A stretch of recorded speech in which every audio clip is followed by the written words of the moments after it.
Hello everyone, कैसे हो आप सब। Welcome back to another class of CMA FM. And आज एक इंटरेस्टिंग चैप्टर शुरू हो रहा है। चैप्टर का नाम है लेवरेज। वैसे ये जो इंट्रोडक्शन मैं देता हूँ ना, आज एक इंटरेस्टिंग चैप्टर शुरू हो रहा है, ये मैं हर चैप्टर में बोलने वाला हूँ, ठीक है। तो इसकी आदत डाल लीजिए। It is not going to be something new, but हाँ, हकीकत तो यही है कि आज चैप्टर सारे के सारे इंटरेस्टिंग है। आज जो हम चैप्टर सीखने वाले हैं लेवरेज, ये मैं कह सकता हूँ कि आपके फाइनेंशियल मैनेजमेंट के सिलेबस का सबसे ज्यादा इजी टॉपिक है एंड इसके साथ में सबसे काम का टॉपिक है। आपको आज की इस क्लास में मैं ये बताऊंगा कि किस तरह कितने बिजनेसमैन अपनी जिंदगी में बहुत बड़ी बड़ी गलतियां करते हैं और वो गलतियां कैसे उनको परेशान करती है later on in their hard times, और उन सब के पीछे लेवरेज कैसे आपको इंपैक्ट करता है। इन सारी चीजों पे हम चर्चा कर रहे होंगे। तो आज की क्लास में कह सकता हूं कि yes, we will develop concepts, we will do lot of questions as well, but इसके अलावा रियल लाइफ के भी कई सारे एग्जांपल्स आपको मिलेंगे। एंड इसीलिए ये चैप्टर एक बहुत ही एक्साइटिंग चैप्टर के तौर पे शायद आप याद रखेंगे। अगर मैं एग्जामिनेशन पॉइंट ऑफ व्यू से बात करूं तो लेवरेज इज दैट क्वेश्चन जो आप एग्जामिनेशन में ना ढूंढोगे अपने पेपर में कि लेवरेज का है, लेवरेज का है, लेवरेज का है, because this is so easy. आपको पता है कि ये एग्जाम में आया तो आपसे डेफिनेटली बनेगा, और अगर आपको बनने को मिले तो ऑब्वियसली मार्क्स भी मिलेंगे। तो यस, मैं कह सकता हूं अगर of all the chapters leverage एक ऐसा चैप्टर जरूर होगा जो आपका एकदम कोर फ्रेंड बन जाएगा और आपके एग्जाम में जो भी मार्क्स आपको लाने हैं उसमें मदद करेगा थोड़ी बहुत करके। और यस, इसीलिए ये चैप्टर बहुत एक्साइटिंग है। शुरुआत करते हैं। सबसे पहले लेवरेज क्या है क्या नहीं है इनके ऊपर मैं तो मैं आऊंगा, पर let me take some example जो आपके इर्द गिर्द आपको नजर आता होगा। चलो एग्जांपल लेता हूं। क्या आपके इर्द गिर्द ऐसा कभी आपने हिसाब किताब देखा है कि एक दुकान खुली, दुकान में खूब बहुत बड़ी दुकान खुली, लाइटें शाइटें कांच वांच एकदम शोरूम बना करके, खूब सारा स्टाफ, एसी पंखा सब। दुकान जब खोली तो ऐसा लगा कि भाई क्या दुकान है, क्या शोरूम है, वाह रे वाह रे वाह। लेकिन थोड़े ही दिन बाद या थोड़े समय बाद वो शोरूम बंद हो गया। दुकानदार को नुकसान हुआ और दुकानदार ने शोरूम कर दिया बंद। ठीक है, ये तो एग्जांपल्स आपने देखे ही होंगे। ऐसा भी एग्जांपल हुआ होगा कि एक दुकान खुली, छोटी सी भद्दी सी, कोई स्टाफ भी नहीं, एक ही आदमी मिलकर के काम कर रहा है, लेकिन वो दुकान सालों साल तक चलती गई। वो दुकान छोटी सी, कुछ नहीं, ऐसे देख करके लगेगा ही नहीं कि यार इसकी क्या ही तो दुकान है, लेकिन वो दुकान सालों साल चलती गई। ना कोई मैन पावर ना कुछ, एक इंसान बैठा है बस वही अपनी दुकान चला रहा है, सालों साल वो दुकान चल रही है। लेकिन शोरूम जो एकदम फैंसी बाजी हवाबाजी के साथ बन रहा है वो बंद हो रहा है। भाई ये क्या हो रहा है? भैया हमने तो जीवन में सीखा है जो दिखता है वो बिकता है। भाई यही तो सबसे बड़ा झूठ है, जो दिखता है वो बिकता है। ठीक है, कहने को एकदम सही है, जनता जनार्दन है, जनता जनार्दन थोड़े से ना फ्लैशी थिंग्स पे अट्रैक्ट जरूर होती है, बट फ्लैशी थिंग्स के साथ में आती है बहुत सारी प्रॉब्लम्स। ये प्रॉब्लम क्या है इनके ऊपर में आज आपको एक अंदाजा लग जाएगा जब आप लेवरेज पढ़ोगे कि ओके वो बड़ा शोरूम वाला क्या गलती कर रहा था जिसकी वजह से वो शोरूम डूबा। We'll talk about that. इसके अलावा वो छोटा दुकान वाला क्या गलती नहीं कर रहा था जिसकी वजह से वो सरवाइव किया, उसके बारे में भी हम सीखेंगे। After all, financial management is about taking decisions that can help your business prosper and thrive, and इसी के ऊपर ये आज का पूरा चैप्टर बैठा हुआ है। इंट्रोडक्शन के तौर पे मैंने आपके सामने यही बात रखी है, वर्सेस इंट्रोड्यूस किया है, जिसमें एक बड़ा दुकान वर्सेस एक छोटा दुकान है, फ्लैशी दुकान वर्सेस अगली दुकान है, लेकिन फिर भी अगली दुकान ज्यादा समय तक सरवाइव कर गया, फ्लैशी दुकान कम समय तक सरवाइव किया। इसके पीछे का रीजन क्या है? Will talk about that. Will talk about businesses, will talk about life, will talk about many more thing. तो ये सारी चीजें आज के चैप्टर में होंगी। लेवरेज की पहली क्लास शुरू करने जा रहे हैं एंड सबसे पहले आपको मैं समझाता हूं लेवरेज का मतलब क्या है। तो देखो, leverage basically is a resemblance, it is a measure. Leverage is basically a resemblance, it is a measure कि आपके बिजनेस में आप कितनी रिस्क ले रहे हो। Yes, you have heard it right. Leverage ये कैलकुलेट करेगा आपके लिए कि आप अपने बिजनेस में कितनी रिस्क ले रहे हो। इसकी एनालॉजी को मैं ड्राइविंग से समझाता हूं। आप गाड़ी जब फर्स्ट गियर पे चलाते हो, जो लोग भी ड्राइव करते हैं वो रिलेट ज्यादा करेंगे, जो नहीं करते हैं देखा तो है आपने गाड़ी चलाते हुए किसी को। तो जब आप गाड़ी को फर्स्ट गियर पे चलाते हो उस समय आपकी गाड़ी सबसे कम स्पीड पे चल रही है, गाड़ी पे कंट्रोल आपका ज्यादा है, स्टीयरिंग हल्की नहीं हुई है, स्टीयरिंग थोड़ी टाइट है, तो आपको खुद पे कॉन्फिडेंस है, ज्यादा है। बट उसका एडवांटेज के साथ डिसएडवांटेज भी है कि कंट्रोल भले ही आपके पास है लेकिन आपके पास स्पीड नहीं है। तो कल को अगर आप रेस में हो तो रेस में तो आप पीछे रह जाओगे अगर आप फर्स्ट गियर पे चलाओगे तो आप गाड़ी को सेकंड गियर पे डाल दो, गाड़ी थोड़ी और स्पीड होगी, थर्ड पे डाल दो, फोर्थ पे डाल दो, कुछ गाड़ियों में फिफ्थ गियर भी होते हैं तो उन पे डाल दो, सिक्स भी होते हैं कईयों में तो उन पे डाल दो। तो जनरली इतने सारे गियर्स होते हैं, आपको जिस भी गियर में डालना है गाड़ी डालते रहो। फिफ्थ गियर पे अगर आपने गाड़ी डाल दी तो गाड़ी की स्पीड हो जाएगी मैक्सिमम, जितनी तेज चल सकती है उतनी तेज चलेगी। उसके अलावा कंट्रोल आपके पास खास नहीं रहेगा, क्योंकि गाड़ी जब बहुत ज्यादा तेज रहती है तो गाड़ी खुद भी अपने आप भी ना थोड़ी बहुत उछलती कूदती रहती है। खास करके अगर आप थोड़ी हल्की गाड़ी चला रहे हो तो आपको फील होगा कि पांचवें गियर पे तो यार हमारी गाड़ी ना हवा से बातें करने लग रही है। Even at a speed of 75-80 ये फील आएगी आपको, वहां पे आपका कंट्रोल नहीं है। कल को अगर उसी समय आपको एक अर्जेंटली टर्न लेना है या अर्जेंटली आपको गाड़ी को यू टर्न लेना है फॉर एग्जांपल, तो फिफ्थ गियर पे यू टर्न ले सकते हैं? जवाब है नहीं। फिफ्थ गियर पे यू टर्न लेने से हो जाएगी दुर्घटना। फिफ्थ गियर पे गाड़ी को सडनली स्टॉप करना मुश्किल होगा, ब्रेक्स लगाने से भी शायद इतने इफेक्टिव नहीं रहेंगे। यानी सीधा कहूं तो जितना ज्यादा आपने गियर लगा रखा है आपका गाड़ी उतना ज्यादा रिस्क पे है, और जितना ज्यादा रिस्क पे होगा उतना मुश्किल होगा उसको कंट्रोल कर पाना। बिजनेस में भी लेवरेज सेम यही काम करता है। आपका लेवरेज हो सकता है 1 पे हो, 2 पे हो, 3 पे हो, 4 पे हो, 5 पे हो, 6 पे हो, 10 पे हो, कुछ भी हो सकता है लेवरेज का वैल्यू। लेकिन जितनी हायर वैल्यू होगी बिजनेस में उतनी ज्यादा रिस्क है, और जितनी ज्यादा रिस्क तो उतना ज्यादा चांस है कि अगर आपने थोड़ा सा भी बुरा दिन देखा तो आप बहुत ही जल्दी अपने आप अपनी जो बोल सकता हूं ना अंत की तरफ पहुंचोगे। इसका एक एग्जाम्पल देता हूं मैं, जो वो मैं बड़ी दुकान और छोटी दुकान का एग्जाम्पल ले रहा था। एक बार खुद इमेजिन कीजिए, एक बड़ा शोरूम खुला, उसके रेंट दिए जा रहे हैं 3-4 लाख रुपए महीने के, इसके अलावा उसमें दुनिया भर के स्टाफ है, उन सबकी सैलरी भी कमिट कर दी गई है, किसी की 15,000 है, किसी की 20,000 महीने है, किसी का कुछ है। और एक छोटी सी दुकान है, रेंट कोई खासा है नहीं, स्टाफ है नहीं, तो कुछ खास बंधे हुए खर्चे नहीं है, फिक्स कमिटेड खर्चे नहीं है। और ऐसे में कोविड स्ट्राइक कर गया। कोविड की वजह से मान लो नेशनल लॉकडाउन हो गया, तो आपके हिसाब से कौन सरवाइव कर पाएगा एक हार्डशिप के समय पे? जाहिर सी बात है भैया, छोटी दुकान वाला सरवाइव कर पाएगा। क्यों? क्योंकि भैया इसके ना कमिटमेंट कम थी, और वहीं पे बड़े शोरूम वाली की तो कमिटमेंट थी। दुकान में सेल नहीं आ रही, दुकान पे शटर लगा हुआ है, एक कस्टमर नहीं आ रहा, लेकिन फिर भी आपके रेंट का टिक टिक टिक टिक चालू है, आपके स्टाफ की सैलरी का टिक टिक टिक टिक चालू है। वो जो टिक टिक चालू रहता है, फिक्स कॉस्ट का टिक टिक, वो आपके लिए जानलेवा हो सकता है। Obviously not on personal level, लेकिन बिजनेस के लिए किसी भी बिजनेस को खत्म करना हो तो उसके फिक्स्ड कॉस्ट बढ़ा दो, वो बिजनेस के ऊपर एक रिस्क आ जाएगी, और कल को कुछ गड़बड़ हुआ बिजनेस धा। एक स्टार्टअप को इमेजिन करते हैं। स्टार्टअप्स क्या करते हैं? बिजनेस डेवलप करना शुरू करते हैं, फंडिंग लेते हैं, फंडिंग आते ही बोलते हैं बढ़िया ऑफिस रेंट पे लेंगे भाई, 10 लाख 15 लाख रुपए महीना देने के लिए रेडी है।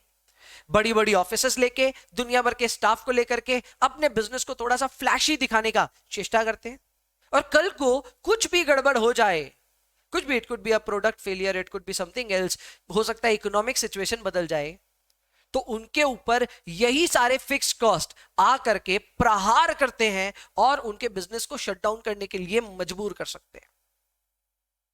इसी जगह आप बोलेंगे भैया लेकिन ऐसा थोड़ा होता, हर बिजनेस थोड़ा फेल होता है। पुचके वाले, मुड़ी वाले, ये लोग जो होते हैं, इनको देखो ना, हमारे बगल में वो मुड़ी वाला, वो पुचका वाला सालों साल बैठा है, उनके भी तो थोड़े बहुत खर्चे लगते हैं, लेकिन ये लोग तो इतने साल से बैठे हैं।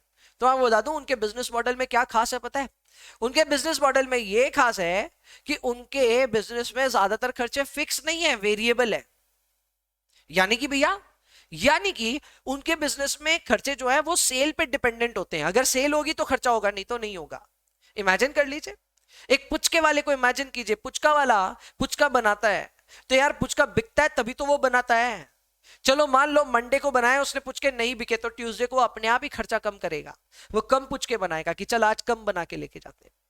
उनके जितने भी जो खर्चे हैं वो ज्यादातर वेरिएबल खर्चे होते हैं, and that is directly link to the sale. अगर उनकी सेल ज्यादा नहीं होगी वो अपने खर्चों को कंट्रोल कर सकते हैं, वो होता है वेरिएबल कॉस्ट। बट वहीं पे अगर वही पुचका वाला एक बढ़िया शोरूम लेकर के बैठता, दुकान लेकर के बैठता, स्टाफ हायर करके रखता, ऐसे वैसे कई स्टार्टअप्स रहे, ठीक है, जो पुचका खिलाते थे, लिटरली पुचका गोलगप्पा जो भी आप कहते हैं, लिटरली ऐसे स्टार्टअप्स रहे जो गोलगप्पे खिला रहे थे लेकिन दुकान के अंदर बैठा करके। मॉडल में ही फेलियर है भैया, बिजनेस मॉडल में फेलियर कैसे है? क्योंकि भाई आप कंपीट किससे कर रहे हो? आप कंपीट कर रहे हो उस बाहर बैठे पुचके वाले से जिसका कोई फिक्स कॉस्ट ही नहीं है, और आप दुकान लेके बैठे हो, स्टाफ लेके बैठे हो, वेल ट्रेन्ड स्टाफ आपका। आप कैसे टिकोगे सर?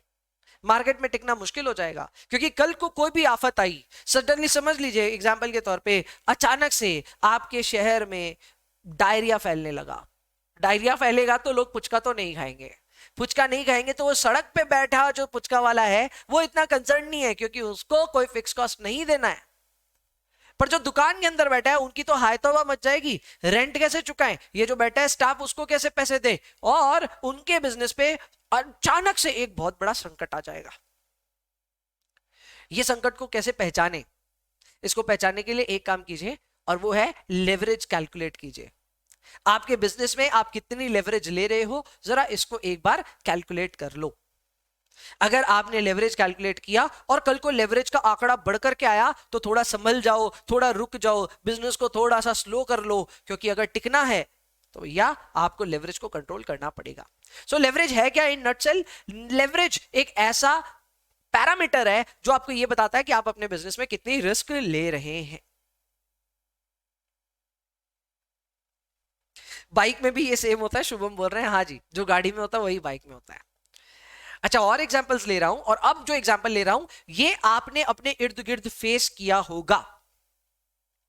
दोस्तों, आपके घर के आसपास अगर आप एक बढ़िया टायर 1 टायर 2 या टीयर 1 टीयर 2 सिटी में रहते हैं, टीयर 3 सिटी में भी रहते हैं, तो there is a good possibility कि आपके घर के आसपास ना बिग बाजार रहे होंगे। टीयर 1 टीयर 2 में तो डेफिनेटली थे, टीयर 3 तक पहुंचा था कि नहीं पहुंचा था, लेकिन हाँ यार, बिग बाजार जगह जगह खुले थे। आप किसी बड़े शहर में रहते हैं तो आप जरूर अग्री करेंगे कि हाँ भैया, हमारे तो थोड़े थोड़ी दूर में एक बिग बाजार खुला हुआ था। ऐसा समय था आज से 7-8 साल पहले तक, अपने आसपास हर जगह बिग बाजार खुला था।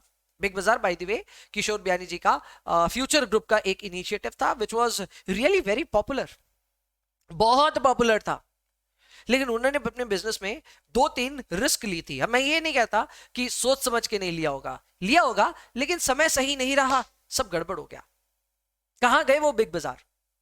भैया बंद हो गए। बिग बाजार की जगह तो भैया क्या खुल गए? रिलायंस के स्टोर्स खुल गए। क्यों हुआ? क्या हुआ? ऐसा क्या हो गया भाई? बिजनेस बंद हो गया।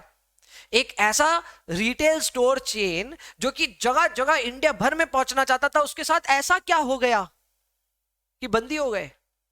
कहां चले गए? और क्या गलतियां की उस बिजनेस ने? उस बिजनेस ने यह गलती की कि उन्होंने लड़ाई किससे की? राशन वालों के साथ, फल वालों के साथ, छोटे छोटे व्यापारियों और कारोबार करने वालों के साथ। आटा, चीनी, दाल सब यही तो बेच रहे थे बिग बाजार वाले, बिस्किट्स। चलो ठीक है, अच्छा किया, डिस्काउंट पे भी बेच रहे थे, पर at what cost? They were paying huge rents. आज एक राशन की दुकान में उतना रेंट लगता ही नहीं है जितना एक मॉल के अंदर बिग बाजार खुलने का रेंट लगेगा। राशन की दुकान में जो आपको चीनी मांगते, तो चीनी जो भर के देता है ना, उसका कभी हुलिया देखा आपने? अनस्किल्ड स्टाफ होता है, हाफ पैंट पहना रहेगा, टी शर्ट पहना रहेगा, शायद 5-6 हजार रुपए की महीने की सैलरी होगी, वो चीनी डाल के दे रहा है, मेजर करके दे रहा है, आपका काम तो हो रहा है उससे। बिग बाजार में ऐसे रहते हैं क्या स्टाफ? बिग बाजार में भैया ट्रेंड स्टाफ होते हैं, टी शर्ट एकदम मस्त पहन करके, ट्रेंड, अंग्रेजी में भी बात कर सकते हैं आपसे, तो ऑब्वियसली उनका कॉस्ट भी ज्यादा है। जब इस तरह का आप बिजनेस करते हैं जिसमें आपका फिक्स्ड कॉस्ट सडनली बहुत ज्यादा बढ़ जाता है, वो बिजनेस में सिर्फ आपको एक हल्की सी झटके की देरी है। आप हल्का सा धक्का खाइएगा, गिरिएगा। क्यों? ऐसा क्या होता है भैया? कुछ भी हो जाए, मान लो suddenly sales for some reason अपने आप ही ड्रॉप कर जाए, तो वो बिजनेस की सेल्स ड्रॉप होते ही वो बिजनेस अपने खर्चे कहां से निकालेगा? हाँ, मैं समझता हूं बिजनेस में सेल नहीं हो रही, आप भी स्टॉक नहीं खरीदेंगे, ठीक है, प्रोडक्ट नहीं खरीदना पड़ेगा, बेचना ही नहीं है तो खरीदना ही क्यों है? चलो आपके परचेसेस कंट्रोल हो जाएंगे, वो वेरिएबल कॉस्ट है, लेकिन उसके बाद के खर्चे, आपका रेंट, सैलरी, उसका क्या भाई? वो सब फिक्स कॉस्ट है, और वो गले का फंदा बन जाएगा, वो गले का फंदा बनेगा और आप फंस जाओगे बीच में। इसके ऊपर ये बिग बाजार वाले एक और गलती कर रहे थे, इनके पूरे फ्यूचर ग्रुप के ऊपर ना कर्ज भी बहुत था। कर्ज का मतलब हो गया लोन बहुत ले रखा था इन्होंने। लोन लेने की वजह से क्या हुआ, एकाएक बिजनेस में स्लो डाउन आया। स्लो डाउन आने से सिर्फ रेंट नहीं, सिर्फ सैलरी नहीं, अब बैंक वाले भी पीछे लग रखे हैं। बैंक वाले भी जब आपको लोन देते हैं तो वो बोलते हैं सुनो भाई, तुम्हारा प्रॉफिट हो, लॉस हो, सेल हो, नहीं हो, आई डोंट केयर, महीना बीतेगा, चुपचाप इंटरेस्ट चुका देना। इंटरेस्ट क्या है? इंटरेस्ट भी तो एक फिक्स कॉस्ट है भाई, कमिटेड कॉस्ट है।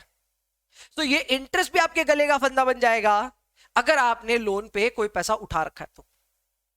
और आप खुद देख लो, जहां जहां आपने कमिट कर दिया वहां वहां आप फंस गए।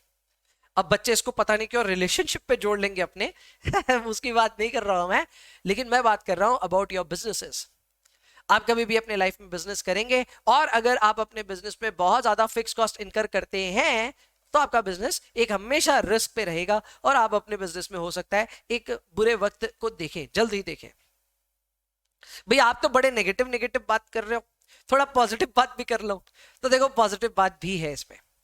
पॉजिटिव बात यह है कि आप चाहो तो अपनी लेवरेज को बढ़ा के रखो अगर आपको ओवर कॉन्फिडेंस है अपनी स्किल पे। जैसे एग्जांपल के तौर पे अगर हम आज की डेट पे अडानी ग्रुप की बात करें तो अडानी ग्रुप के ऊपर ढेरों कर्जा है, बहुत ज्यादा बड़ा कर्जा है। इतने बड़े कर्जे के साथ में उनके हर महीने का इंटरेस्ट आउटफ्लो सोचो कितना ज्यादा है। They have to pay interest continuously to all the parties who have given loan to them. तो जाहिर सी बात है अडानी ग्रुप ने कुछ सोचा होगा उसके लिए, उनके पास में प्लान होगा कि भाई इतनी कमाई करेंगे, इतना लोन चुकाएंगे, इतना ये करेंगे, शायद उनके पास ऐसा कोई प्लान होगा। बट कल को अगर उनके पास में भी एक सटीक प्लान नहीं है तो माय डियर फ्रेंड्स ये लेवरेज उनके लिए भी प्रॉब्लमैटिक हो सकता है। अभी रिसेंटली हमने देखा अडानी ग्रुप के ऊपर थोड़े संकट आए और वो संकट आते ही इस वजह से क्योंकि आप लेवरेज लेकर के रखे हो, आपने अपने बिजनेस में कोई लोन या फिर कोई फिक्स कॉस्ट कमिट कर रखा है, इस वजह से ये संकट आते। अब कई लोग मेरे से बोलेंगे सर आपके पर्सनल लेसन्स क्या है? आपने भी अपने लाइफ में, आप बोल रहे हो लेवरेज आपने बहुत सीख ली। हाँ जी सीख ली मैंने अपने लाइफ के अर्ली डेज में जब मैं ट्यूशन शुरू ही कर रहा था उस समय मैंने भी एक बढ़िया बहुत सेटअप ऐसा रखा। उस सेटअप में मेरे भी ना फिक्स कॉस्ट मैंने कमिट कर दिए थे, महीने के एक सर्टेन अमाउंट मैं खर्चे कर रहा था जिसका कोई संबंध नहीं था विद द सेल। एक बढ़िया सेंटर होना, एक बढ़िया हाई फाई एसी क्लासरूम होना is no way related to getting admissions, because admissions depend करते हैं आपकी खुद की कैपेबिलिटी पे और एक जनरल अवेयरनेस पे। क्या लोग आप तक पहुंच पा रहे हैं, क्या स्टूडेंट्स को आपके बारे में पता है, एंड सो ऑन। ये सारी चीजों पर डिपेंड करता है ये सब। अनफॉर्चुनेटली वो वाला पार्ट बहुत कमजोर था और दूसरा वाला पार्ट में खर्चे एकदम टिक टिक टिक टिक चालू थे। ज्यादा समय लगा नहीं, 1 सवा साल 1.5 साल के अंदर ये अकल आ गई कि बॉस ये बिजनेस गलत कर रहे हैं। अपने इतना ज्यादा रेंट, इतनी सैलरी को कमिट करके रखे हैं और ये ऐसे चलने वाला नहीं है, अपने को इसको स्लो डाउन करना पड़ेगा। एंड मैंने अपने बिजनेस में obviously without even getting into the details में ये कह सकता हूं कि मैंने अपने बिजनेस की लेवरेज को एक का एक स्टॉप कर दिया, लेवरेज को एकदम कम कर दिया और लेवरेज को कम करके बिजनेस को सर्वाइव भी किया। एंड अब जब पता है कि अब इस बिजनेस को एक्सपैंड करना है तो अब मैं इस लेवरेज की थोड़ी थोड़ी मदद ले रहा हूं। यस राइट नाउ अगर आप मेरे से पूछेंगे सर आपके बिजनेस में लेवरेज है क्या, मैं कहूंगा हाँ है। मेरे बिजनेस में थोड़ी सी लेवरेज तो है, बहुत ज्यादा नहीं है, थोड़ी सी लेवरेज है। पर इसी लेवरेज को अगर हम चाहें तो हम एक्सपैंड कर सकते हैं और अगर हम बहुत एम्बिशियस है कि हमारा बिजनेस बहुत बढ़िया होगा तो हम अपने बिजनेस को बेहतर कर सकते हैं। अब इसी में बहुत सारे और भी लोग आते हैं। अब जैसे मैं एग्जांपल दे रहा हूं, जोमैटो का एग्जांपल लेते हैं। जोमैटो एक ऐसा बिजनेस है हम सभी लोग यूज करते हैं, सबके फोन में ऐप है जोमैटो का। जोमैटो कर क्या रहा है यार, जोमैटो हर जगह एडवर्टीजमेंट कर रहा है। कोई भी लीग होती है, कुछ भी होता है, क्रिकेट है, ये है वो है, जो भी है, जोमैटो का ऐड हर जगह मान लेते हैं। तो इन्होंने क्या किया, इन्होंने सबको कमिट कर रखा है कि भाई हमारे ऐड के पैसे एकदम फिक्स कर दो, ये हम लोग देंगे ही देंगे। ये जो है ये एक रिस्की वेंचर है क्योंकि कल को अगर आपका बिजनेस ठप हुआ तो आपके जितने ऐड के कमिटमेंट्स है वो तो आपको देने ही पड़ेंगे and that can kill your business. यही लेसन हम लेवरेज में सीखते हैं, पर इसका फायदा भी होता है। जब जोमैटो ऐड करता है तो ऐड से और नए नए लोग तक पहुंचता है और उससे और बिजनेस उनके पास आता है। दैट इज ऑल ट्रू, एकदम सत्य है ये, this is true and yes, ये करेक्ट है, कोई गलत नहीं है। पर ये करने के लिए आपको अपने बिजनेस को ठोस बनाना पड़ता है। जब तक आपका बिजनेस ठोस नहीं बनेगा तब तक मेरा ये सजेशन है कि लेवरेज का मदद नहीं लेना चाहिए। और एक एग्जांपल, भैया आज एग्जांपल क्या हो गया आपको, आज इतने सारे एग्जांपल क्यों दे रहे हो? यार ये टॉपिक इतना इंटरेस्टिंग है ना कि एग्जांपल्स आएंगे भर भर के। डीमार्ट का एग्जांपल लेता हूं। डीमार्ट, जिसको हम एवेन्यू सुपरमार्ट के नाम से जानते हैं, ये राधा किशन दवानी जी की कंपनी है। एंड इस कंपनी की शुरुआत कैसे हुई? उन्होंने बिग बाजार मॉडल में ही अपना काम शुरू किया, लेकिन हल्का सा गेम चेंज किया। उनके पास खुद के पैसे थे, कंपनी का आईपीओ आया, आईपीओ से भी पैसे आए और उस पैसे से उन्होंने जा करके प्रॉपर्टीज खरीदी मुंबई में। जितने डीमार्ट स्टोर है मुंबई के अंदर, ज्यादातर वो सब के सब खरीदे हुए स्टोर्स हैं। भैया ऐसा क्यों किया उन्होंने? क्योंकि उनको लेवरेज का लेसन पता था। राधा किशन दवानी जी ने जब पूरा का पूरा स्टोर ही खरीद लिया तो अब उनकी कोई फिक्स रेंटल कमिटमेंट नहीं रही। हाँ, स्टाफ है, स्टाफ को सैलरी देनी है, दैट इज ट्रू, लेकिन उसी में उन्होंने रेंट के बड़े खर्चे को अवॉइड कर दिया। इससे फायदा क्या हुआ? इससे फायदा यह हुआ कि जब वो बिजनेस को शुरू कर रहे थे, जब उनको सेल का आता पता नहीं था कि रेस्पॉन्स क्या आएगा, तब एटलीस्ट उन्होंने फिक्स खर्चे अपने कनपट्टी पे नहीं रखे। उनके फिक्स खर्चे कम थे, वेरिएबल ज्यादा थे एंड बिजनेस सरवाइव करते गया। जब उनको ऐसा समझ में आया कि अब बिजनेस अपना एकदम मुंबई और आसपास में ना एकदम सेट हो गया है, तो उन्होंने धीरे धीरे डीमार्ट के स्टोर्स इंडिया के जगह जगह खोलने शुरू किया। अभी ईस्ट इंडिया में नहीं आया है, लेकिन हाँ मैं लास्ट चंडीगढ़ गया था तो वहां पे भी मैंने डीमार्ट स्टोर देखा था। लेकिन वो जो डीमार्ट के स्टोर्स है वो अब रेंट पे हैं। जाहिर सी बात है कि इंसान के पास कितना पैसा हो सकता है, कहां जगह जगह रियल एस्टेट ले सकता है, नहीं है वो पॉसिबिलिटी। लेकिन उन्होंने शुरुआत में अपने बिजनेस को ठोस बनाया, लेवरेज को कंट्रोल किया, और बाद में आप पीछे से रेंट पे प्रॉपर्टीज ले रहे हैं तो बिजनेस ठोस हो चुका है, बिजनेस के पास में कोर रेवेन्यूज आ रही हैं। अब बिजनेस थोड़ा सा लेवरेज लेगा भी ना तो उसको उसका फायदा ही मिलेगा, नुकसान नहीं होगा। तो नटशेल में मेरे ख्याल से मैं बहुत सारे एग्जांपल्स के थ्रू आपको ये क्लियर करा पाया हूं कि भाई लेवरेज है बहुत dangerous. Leverage is just like अ मीठी छुरी, ठीक है? इससे आप चाहो तो अपने फल को भी काट सकते हो और अपने आप को भी। आपको संभाल करके इसको यूज करना पड़ेगा। आप जब समझते हो कि आगे तेजी आने वाली है तो लेवरेज बढ़ा लीजिए अपने बिजनेस में, और जब लगता है तेजी नहीं आने वाली है लेवरेज घटा दीजिए। एग्जाम्पल के तौर पे अगर मुझे ऐसा लगता है कि यार आने वाले टाइम पे ना बहुत तेजी आएगी बाजार में, तो मैं भी अपना एक शोरूम की जगह 2 शोरूम कर लूंगा। पर मुझे अगर दिख रहा है कि भाई तेजी नहीं, मंदी आने वाली है बाजार में, तो शोरूम छोटा कर लूंगा। स्टाफ को अनफॉर्चुनेटली निकालना पड़ेगा तो निकाल दूंगा। पहले से तैयारी करूंगा इसकी, अपने लेवरेज, अपने फिक्स कॉस्ट को ना एकदम रिवर्स गियर पे लगा के रखूंगा कि भाई फिक्स कॉस्ट कर दो कम, क्योंकि कल को if the winter is coming तो वही बचेगा तो सिर्फ जॉन स्नो, है ना? और इसीलिए आपको लेवरेज का ये पार्ट मिलना बहुत ज्यादा जरूरी है। एंड ये शुरुआती इंट्रोडक्शन शायद आपको एक क्यूरियोसिटी में डाल चुका है कि यार ये क्या चीज है, जरा इसके बारे में समझते हैं। अभी तक जो भी हम डिस्कस किए हैं इसके ऊपर अगर आपके कोई भी डाउट है तो आप चैट में पूछे, और अगर डाउट्स नहीं है तो आइए शुरुआत करते हैं और लेवरेज के बारे में एक एक करके पढ़ना शुरू करते हैं। ओके नमन, बहुत ही गजब गजब के आपके आ रहे हैं यहाँ पे अपडेट्स, चैट आ रहे हैं। Sir you are the best best teacher, thank you so much वगैरह वगैरह। ओके परफेक्ट परफेक्ट परफेक्ट, बहुत ही बढ़िया, thank you so much Naman. Shubham example से ज्यादा समझ आ रहा है भैया, सही है। Okay perfect. हाँ स्लॉटिंग फीस भी लेते हैं, आयुष बहुत अच्छा बोल रहे हैं यार, अब बिजनेस हो गया उनका, बड़े बाबू लोग हैं, शेल्फ पे आपका प्रोडक्ट पहुंचे उसके लिए पैसे लगेंगे। सही है, ये सब चीजें हैं, गजब की चीजें यार। ऑब्वियसली बड़े बाबू के पीछे दौड़ेंगे ना सब लोग, आज राधा किशन दवानी जी के पीछे ही दौड़ेंगे, सर हमारा प्रोडक्ट प्लीज लिस्ट करवा दो, है ना? सो ऑब्वियसली उन्होंने अपना बिजनेस उस तरह का बना लिया। पर ये बिजनेस लेसन है और ये सीखने बहुत ज्यादा जरूरी है। लेवरेज अब शुरू करते हैं, एंड मेरे ख्याल से थोड़ी एक्साइटमेंट जग गई है, मजा आ गया है भैया, अब मजा तो आ गया पूरा। अब पढ़ाई शुरू करवा दीजिए, ये चैप्टर क्या उसके बारे में थोड़ा सा आइडिया दे दीजिए। आइए शुरुआत करते हैं।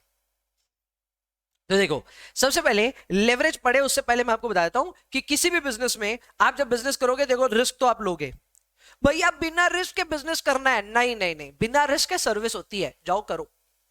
आपको अगर मेरी तरह एंटरप्रेन्योर बनना है, आपको मेरी तरह बिजनेसमैन बनना है, क्योंकि देखो मैंने तो अपनी पढ़ाई जब करी ना, मैंने कंप्लीटेड सीए सीएफए, एक चीज तय थी, जॉब नहीं करेंगे। ये एकदम तय था, जॉब नहीं करेंगे। क्योंकि कई सन की लोग होते हैं ना ऐसे कि नहीं हम किसी का कमांड नहीं सुन सकते वगैरह वगैरह। मैं वही हूँ, ठीक है। और इसीलिए मैंने डिसाइड किया नहीं भाई बिजनेस करना है। जब बिजनेस करना है तो ऑब्वियसली क्या क्या रिस्क है उसका अंदाजा तो होना चाहिए। इस चैप्टर ने मुझे सिखाया वो सब। इस चैप्टर ने मुझे बोला कि देखो भाई, तुम अगर बिजनेस कर रहे हो, जैसे मेरा ट्यूशंस का अगर मैं कहूँ ये बिजनेस ही है, हालांकि इट्स अ सर्विस, लेकिन फिर भी देखो बिजनेस है, इट्स अ बिजनेस। तो अब बिजनेस में दो तरह की बड़ी रिस्क होगी। एक तो बिजनेस की खुद की रिस्क होगी, दूसरी आपने पैसे कहां से जुगाड़े इस बिजनेस के लिए, यानी फाइनेंस कहां से ऑब्टेन किया, उस डिसीजन से भी एक रिस्क आ सकती है। एग्जांपल लेता हूं आपके सामने। मैं बिजनेस कर रहा हूं, फॉर एग्जांपल मैंने ट्यूशन सेंटर खोला है। ट्यूशन सेंटर में सबसे पहली बिजनेस तो ये रहेगी कि एनरोलमेंट आएंगे कि नहीं आएंगे, दैट इज अ रिस्क। क्योंकि जनता जनार्दन है, बच्चे मुझसे ज्यादा जानते हैं, उनको अपना अच्छा बुरा सब मालूम है, तो वो डिसाइड करेंगे ना कि उनको एनरोल करना है कि नहीं करना। एंड एग्जैक्टली ये मेरे लिए सेल्स रिस्क है। बच्चे एनरोल किए तो अच्छी बात, नहीं किए तो भी अच्छी बात, कोई बड़ी बात नहीं, लेकिन मेरा सेल्स तो ऊपर नीचे होगा ना। तो सेल्स अनसर्टेन होती है, एंड वो अनसर्टेनिटी की वजह से ये सेल्स रिस्क आप अपने बिजनेस में देखते हो। ये सिर्फ मेरे बिजनेस छोड़ो, सबके बिजनेस में होता है। जो जो जितने दुकानदार है ना, वो जब दुकान का शटर खोलते हैं ना, तो पहले भगवान से प्रे करते हैं, भगवान आज बोनी जल्दी करवा देना, समझे। तो बड़े से बड़े बिजनेसमैन श्योर नहीं है कि उनके बिजनेस में सेल्स आएगी नहीं आएगी, तो सेल्स हमेशा अनसर्टेन होती है, एंड इसीलिए सेल्स रिस्क हमेशा रहेगी। लेकिन सेल्स रिस्क अनअवॉइडेबल है, बाकी अवॉइडेबल है, जैसे कि ऑपरेटिंग रिस्क। देखो सेल पे तो किसी का कोई कंट्रोल नहीं, लेकिन आप अपने बिजनेस को कैसे चला रहे हो वो डिपेंड करता है आपके ऑपरेशंस पे। जैसे मैंने आपको एग्जांपल दिया ना कि एक बड़ा स्टोर है, शोरूम बड़ा सारा, लोग बहुत ज्यादा उसके अंदर एम्प्लॉयड, और एक छोटा सा दुकान है। आपको खुद को पता है, the moment I introduce this example, आपको खुद को पता है कि कौन ज्यादा रिस्क लेके काम कर रहा है। भैया वो जो बड़ा स्टोर है ना, जो शोरूम है ना, वो शोरूम वाला ज्यादा रिस्क ले रहा है। उसके ऑपरेशंस इस तरह से अलाइंड है कि वहां रिस्क ज्यादा होगी। बस बैंग ऑन, आपको समझ में आ गया, वही है ऑपरेटिंग रिस्क। और वहीं पे दूसरी जो जिसकी ऑपरेटिंग रिस्क कम है, वो क्या ऐसा कर रहा है कि उसकी ऑपरेटिंग रिस्क कम है? भैया उसने अपने बिजनेस में, अपने कॉस्ट स्ट्रक्चर में फिक्स कॉस्ट रखा है कम, उसका ज्यादा कॉस्ट क्या है, वेरिएबल। क्लियर? अब आप खुद देख लो ऐसे स्टोर्स। अब रेस्टोरेंट्स का एग्जांपल लेते हैं, रेस्टोरेंट्स का। आप जरूर किसी आसपास अपने रेस्टोरेंट में खाना खाने गए होंगे, ब्यूटीफुल डेकोर, बहुत सुंदर सजाया हुआ। यार उन सारे रेस्टोरेंट में ना वेरिएबल कॉस्ट कुछ खास नहीं होता। वहां जाके आप वड़ा पाव भी मांगोगे ना, वड़ा पाव बनता है 20 रुपए के अंदर, बिकता है 150 रुपए में। आपको भी समझ में आता है, वेरिएबल कॉस्ट कुछ नहीं है इनका। मैं आज आ करके इनसे वड़ा पाव खरीद लिया नहीं खरीद लिया, इनको कोई फर्क नहीं पड़ता उस 20 रुपए से। पर ये जो इतना रेंट दे रहे हैं ना इस पे, ये जो इनका इतना स्टाफ आ रहा है ना अंग्रेजी बोलते हुए, अब अंग्रेजी इसलिए बोल रहा हूँ क्योंकि अंग्रेजी वाले थोड़े स्किल्ड होते हैं ना, तो दाम बढ़ जाता है लेबर का। तो लेबर इतना तगड़ा, इतना ज्यादा पैसा देते हुए, रेंट इतना ज्यादा देते हुए, रेस्टोरेंट बड़े खतरे में है, उनके फिक्स कॉस्ट बहुत ज्यादा हाई है। एंड इसलिए शायद ऐसा होता है कि जो रेस्टोरेंट में सेल ठीक ठाक नहीं आती, रेस्टोरेंट बंद हो जाते हैं। मेरे ख्याल से आप को रिलेट करेंगे इस एग्जांपल के साथ में भी।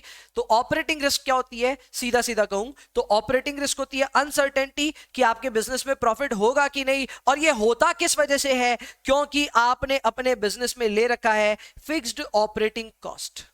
आपने अपने बिजनेस में ऑपरेटिंग कॉस्ट फिक्स थोड़े अट्रैक्ट करके रखे हैं। जैसे ही आपने फिक्स कमिटेड कॉस्ट को अट्रैक्ट कर लिया अपने बिजनेस में, हो गया बंटाधार, आपने रिस्क तो ले लिया। मैं ये नहीं कहता रिस्क लेने वाला हमेशा फेल होगा, ठीक है, रिस्क है तो इश्क वाला भी एक डायलॉग है, तो रिस्क से मजा भी आ सकता है आपको, लेकिन हाँ रिस्क है तो मतलब आप थोड़े कॉन्शियस हो जाइए कि बिजनेस में आप रिस्क ले रहे हो।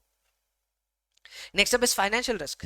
फाइनेंशियल रिस्क भी आती है uncertainty in your net income, क्या है हम इसके ऊपर में आएंगे, लेकिन ये आती है because of your financial cost, जैसे हम इंटरेस्ट कहते हैं।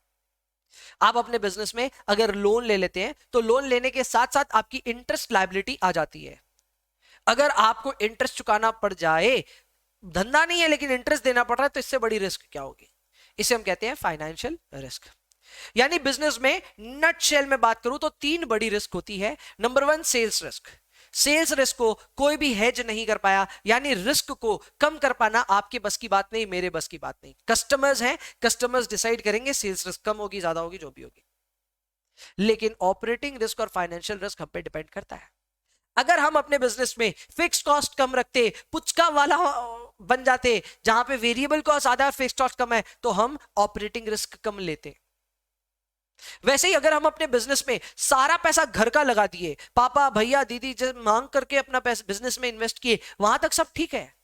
लेकिन अगर आपने लोन पे पैसे उठाए हैं तो आप रिस्क ले रहे हो सर, क्योंकि लोन पे उठाने में अगर कल को कुछ भी गड़बड़ हुआ तो फिर आपके आएगा बिजनेस में एक प्रॉब्लम, हल्का सा एक रिस्क आएगा। उस रिस्क को हम कहते हैं फाइनेंशियल रिस्क।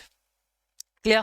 तो ये दोनों टाइप के अपने रिस्क हुए, एक बार इनको ऑब्जर्व कीजिए, प्लीज ऑब्जर्व कीजिए बिजनेस रिस्क कितने तरह की है और फाइनेंशियल रिस्क कितने तरह की है। ऑब्जर्व कीजिए इनको।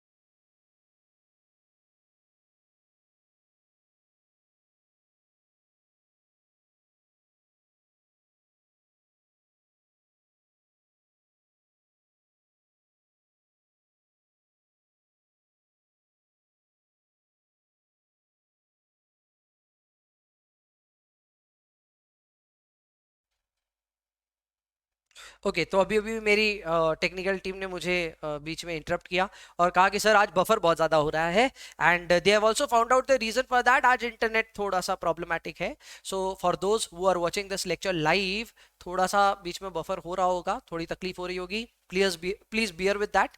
आई थिंक रिकॉर्डेड में सब ठीक जाएगा, लेकिन हाँ थोड़ा सा बफर होगा बीच बीच में, उससे थोड़ा सा केटर कीजिएगा। इंटरनेट स्पीड आज वाकई थोड़ी स्लो है, will see and look into this problem. But anyways हमने यार रिस्क की बात कर ली और भैया समझ में आ गया, दो ही रिस्क के बारे में हमें ज्यादा समझना है, एक है ऑपरेटिंग और एक है financial. Correct? Perfect? Okay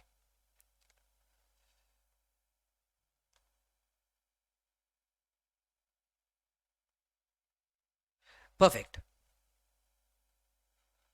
okay तो यहाँ पे निखिल बोल रहे हैं सर रेस्टोरेंट बहुत बंद होते हुए देखे हैं। यस ये एकदम होता है, एकदम होता है। चलो परफेक्ट, आगे बढ़ते हैं। अब भैया कहां चले? तो अब देखो एक एक करके रिस्क के बारे में बात करेंगे। पहले हम बात करेंगे फिक्स्ड ऑपरेटिंग खर्चों के बारे में। हम जब बिजनेस ऑपरेट करते हैं तो जाहिर सी बात है बिजनेस में कई तरह के खर्चे लगते हैं, उसमें से कुछ खर्चे फिक्स होते हैं। वो खर्चे क्या हैं? तो यहां एग्जांपल लिया मैंने, रेंट, सैलरी, जो मैं इतनी देर से एग्जांपल दे रहा हूं ना, ये सारे होते हैं फिक्स्ड ऑपरेटिंग कॉस्ट। इनको देखते ही आपके रेड फ्लैग ऊपर आ जाने चाहिए कि भाई ज्यादा रेंट नहीं देंगे, ज्यादा से सैलरी नहीं देंगे। क्यों? क्योंकि ये अपने साथ में रिस्क लेके आते हैं। वो रिस्क को हम क्या कहते हैं? उस रिस्क को हम कहते हैं ऑपरेटिंग रिस्क। तो अगर आपने अपने बिजनेस में फिक्स कॉस्ट कमिट कर रखे हैं, बीवेयर, आप ऑपरेटिंग रिस्क ले रहे हैं। और इस ऑपरेटिंग रिस्क को कैलकुलेट कैसे करें? हाउ डू वी डिटरमाइन कि कितनी रिस्क है? तो उसी के लिए हम कैलकुलेट करते हैं degree of operating leverage, DOL इसे हम कहते हैं, degree of operating leverage. Next up is fixed financing cost.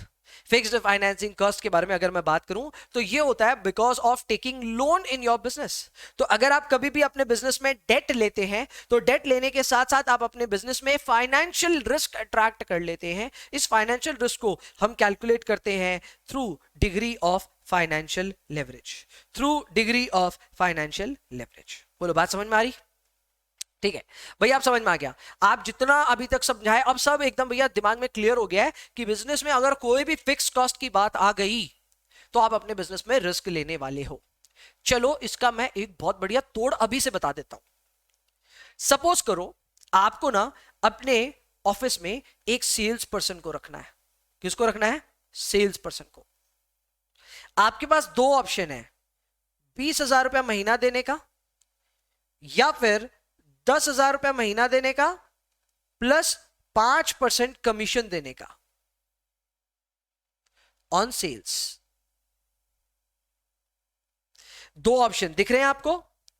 Option number 1 देख लो, आप जिस भी सेल्समैन को हायर कर रहे हो आप 20,000 रुपए उनको महीने का दोगे, या नंबर 2 आप उनको 10,000 रुपए पर मंथ दोगे लेकिन 5% आपको कमीशन भी देना पड़ेगा। मैं आपको फिर बता दूं, हो सकता है कि 2 नंबर 1 नंबर से काफी ज्यादा हो।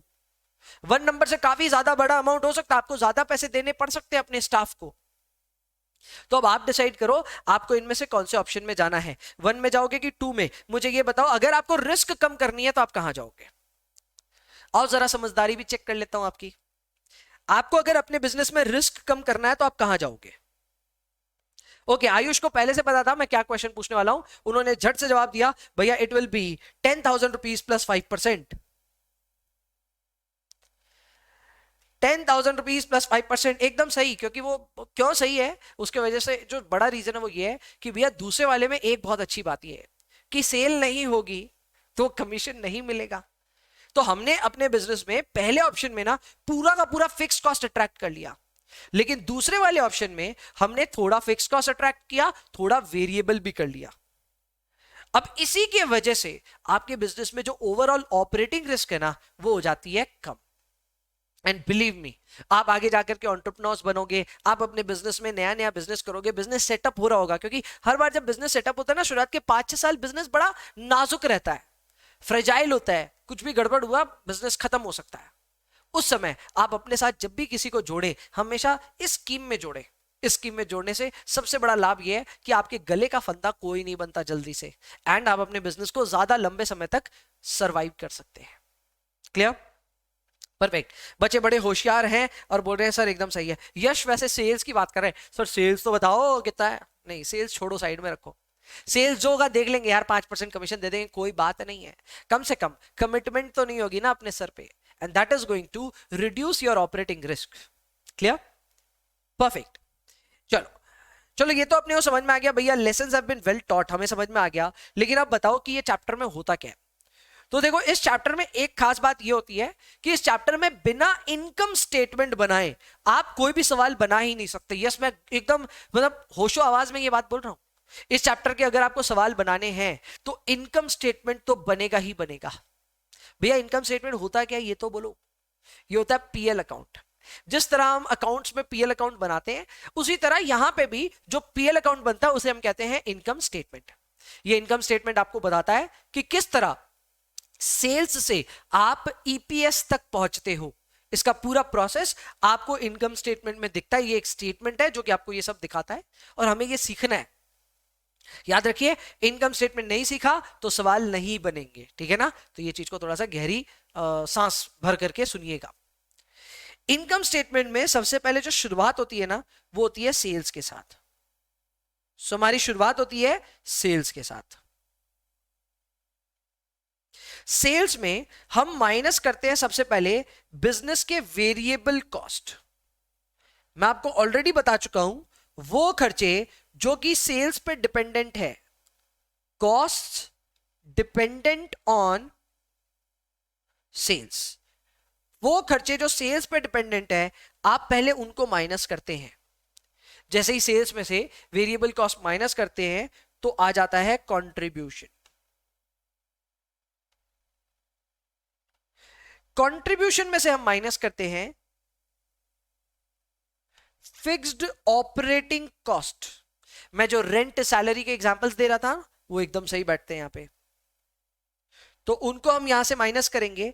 एंड जैसे ही हमने यहां माइनस किया तब हम हमारे सामने क्या आ रहा है? हमारे सामने आ रहा है ईबिट। ईबिट का फुल फॉर्म होता है earnings before interest and tax.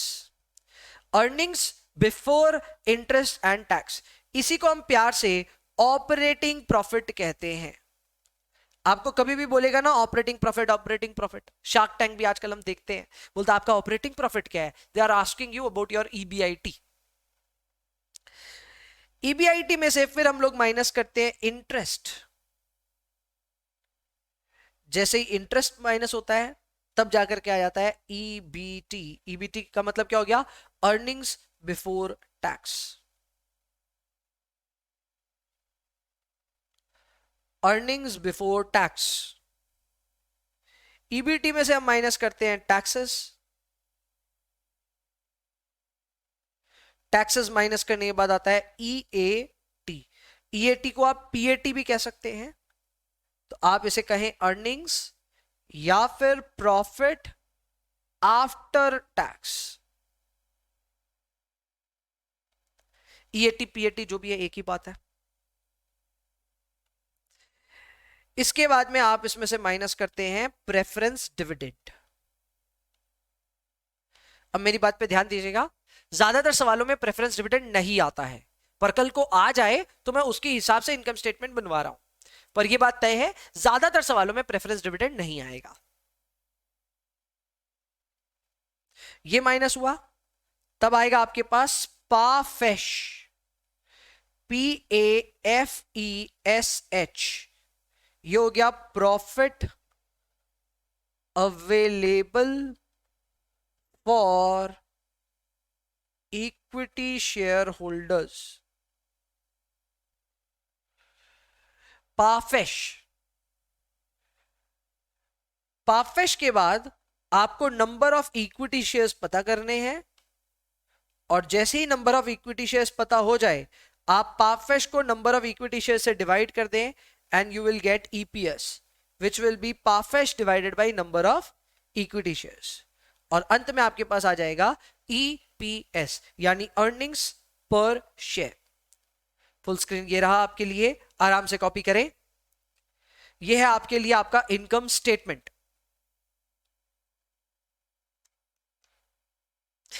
Lavish को याद आ रहा है सर, मार्जिनल कॉस्ट जैसा लग रहा है? एकदम सही है, ये एकदम मार्जिनल कॉस्ट जैसा ही है।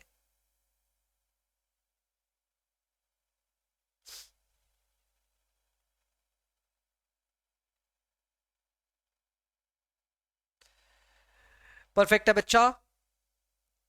This is your income statement. हो जाने पे प्लीज मुझे बताएं।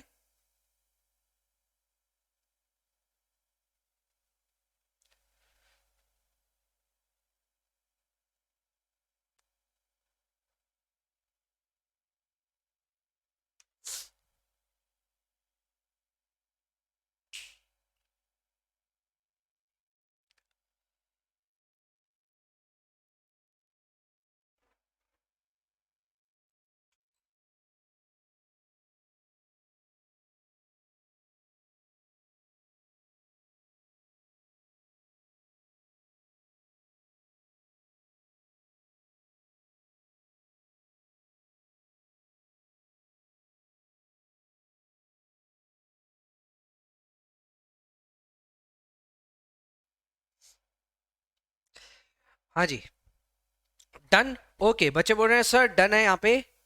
तो ये देखो इनकम स्टेटमेंट तो रेडी हो गया, बट यार मैं वापस ये लिखवाने वाला हूँ कॉपी में, क्योंकि इस इनकम स्टेटमेंट को बनाना एक अदाकारी है। अदा जितनी बार रिपीट हो उतनी बार बढ़िया है। तो फिर से कॉपी में लिखेंगे इनकम स्टेटमेंट दोबारा वापस पूरा का पूरा, लेकिन अब कुछ इंटेंशन के साथ लिखूंगा। So there is certain intention, और पूरा भी नहीं लिखवाऊंगा, डोंट वरी। ठीक है, आइए कॉपी में आते हैं, और सबसे पहले आपको इसका पूरा क्रक्स समझाता हूं कि कैसे क्या हो रहा है। तो आइए जी, कॉपी में हेडिंग दीजिए लेवरेज।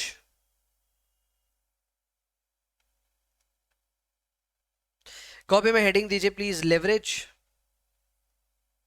और एक बार वापस इनकम स्टेटमेंट बनाते हैं। लेकिन अभी जो इनकम स्टेटमेंट बनवा रहा हूं ये एब्स्ट्रैक्ट है, यानी अधूरा है।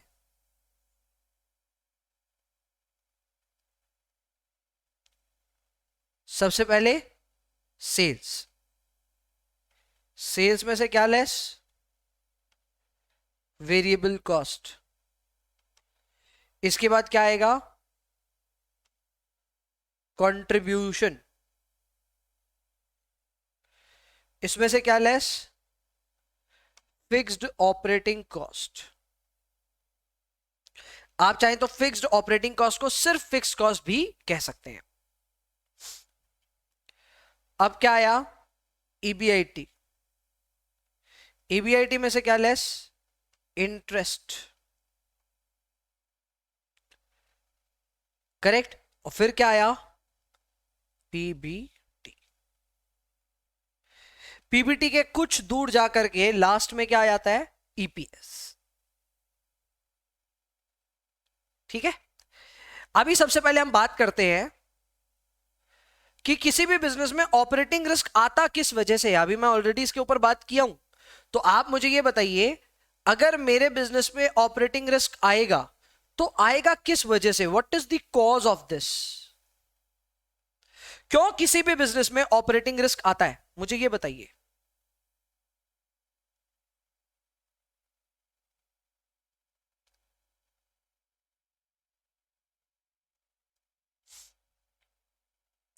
What is the cause of this?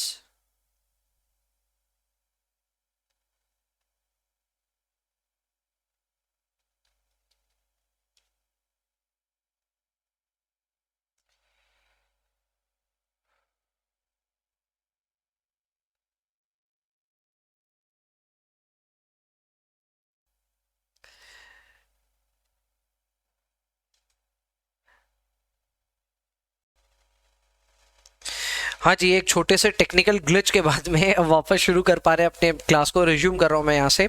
एक छोटा सा टेक्निकल ग्लिच आया था जिसकी वजह से क्लास बीच में इंटरप्ट हुई, but anyways will get back. हम लोग डिस्कस कर रहे थे कि ऑपरेटिंग रिस्क का सबसे बड़ा कारण क्या होता है, what is the main cause of operating risk, and हम इसको आइडेंटिफाई कर चुके हैं भैया। अब तो आप इतना समझा चुके हैं तो समझ में आ गया कि जो ऑपरेटिंग रिस्क होता है उसका मेन कारण होता है फिक्स्ड कॉस्ट।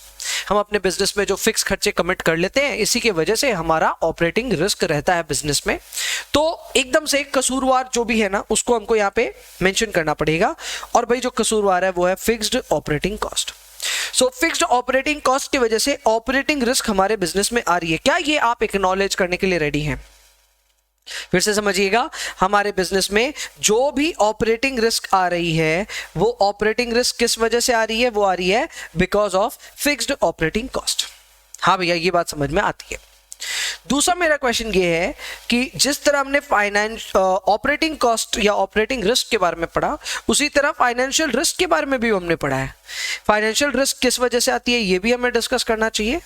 तो भैया फाइनेंशियल रिस्क प्राइमरीली आती है बिकॉज ऑफ इंटरेस्ट बर्डन।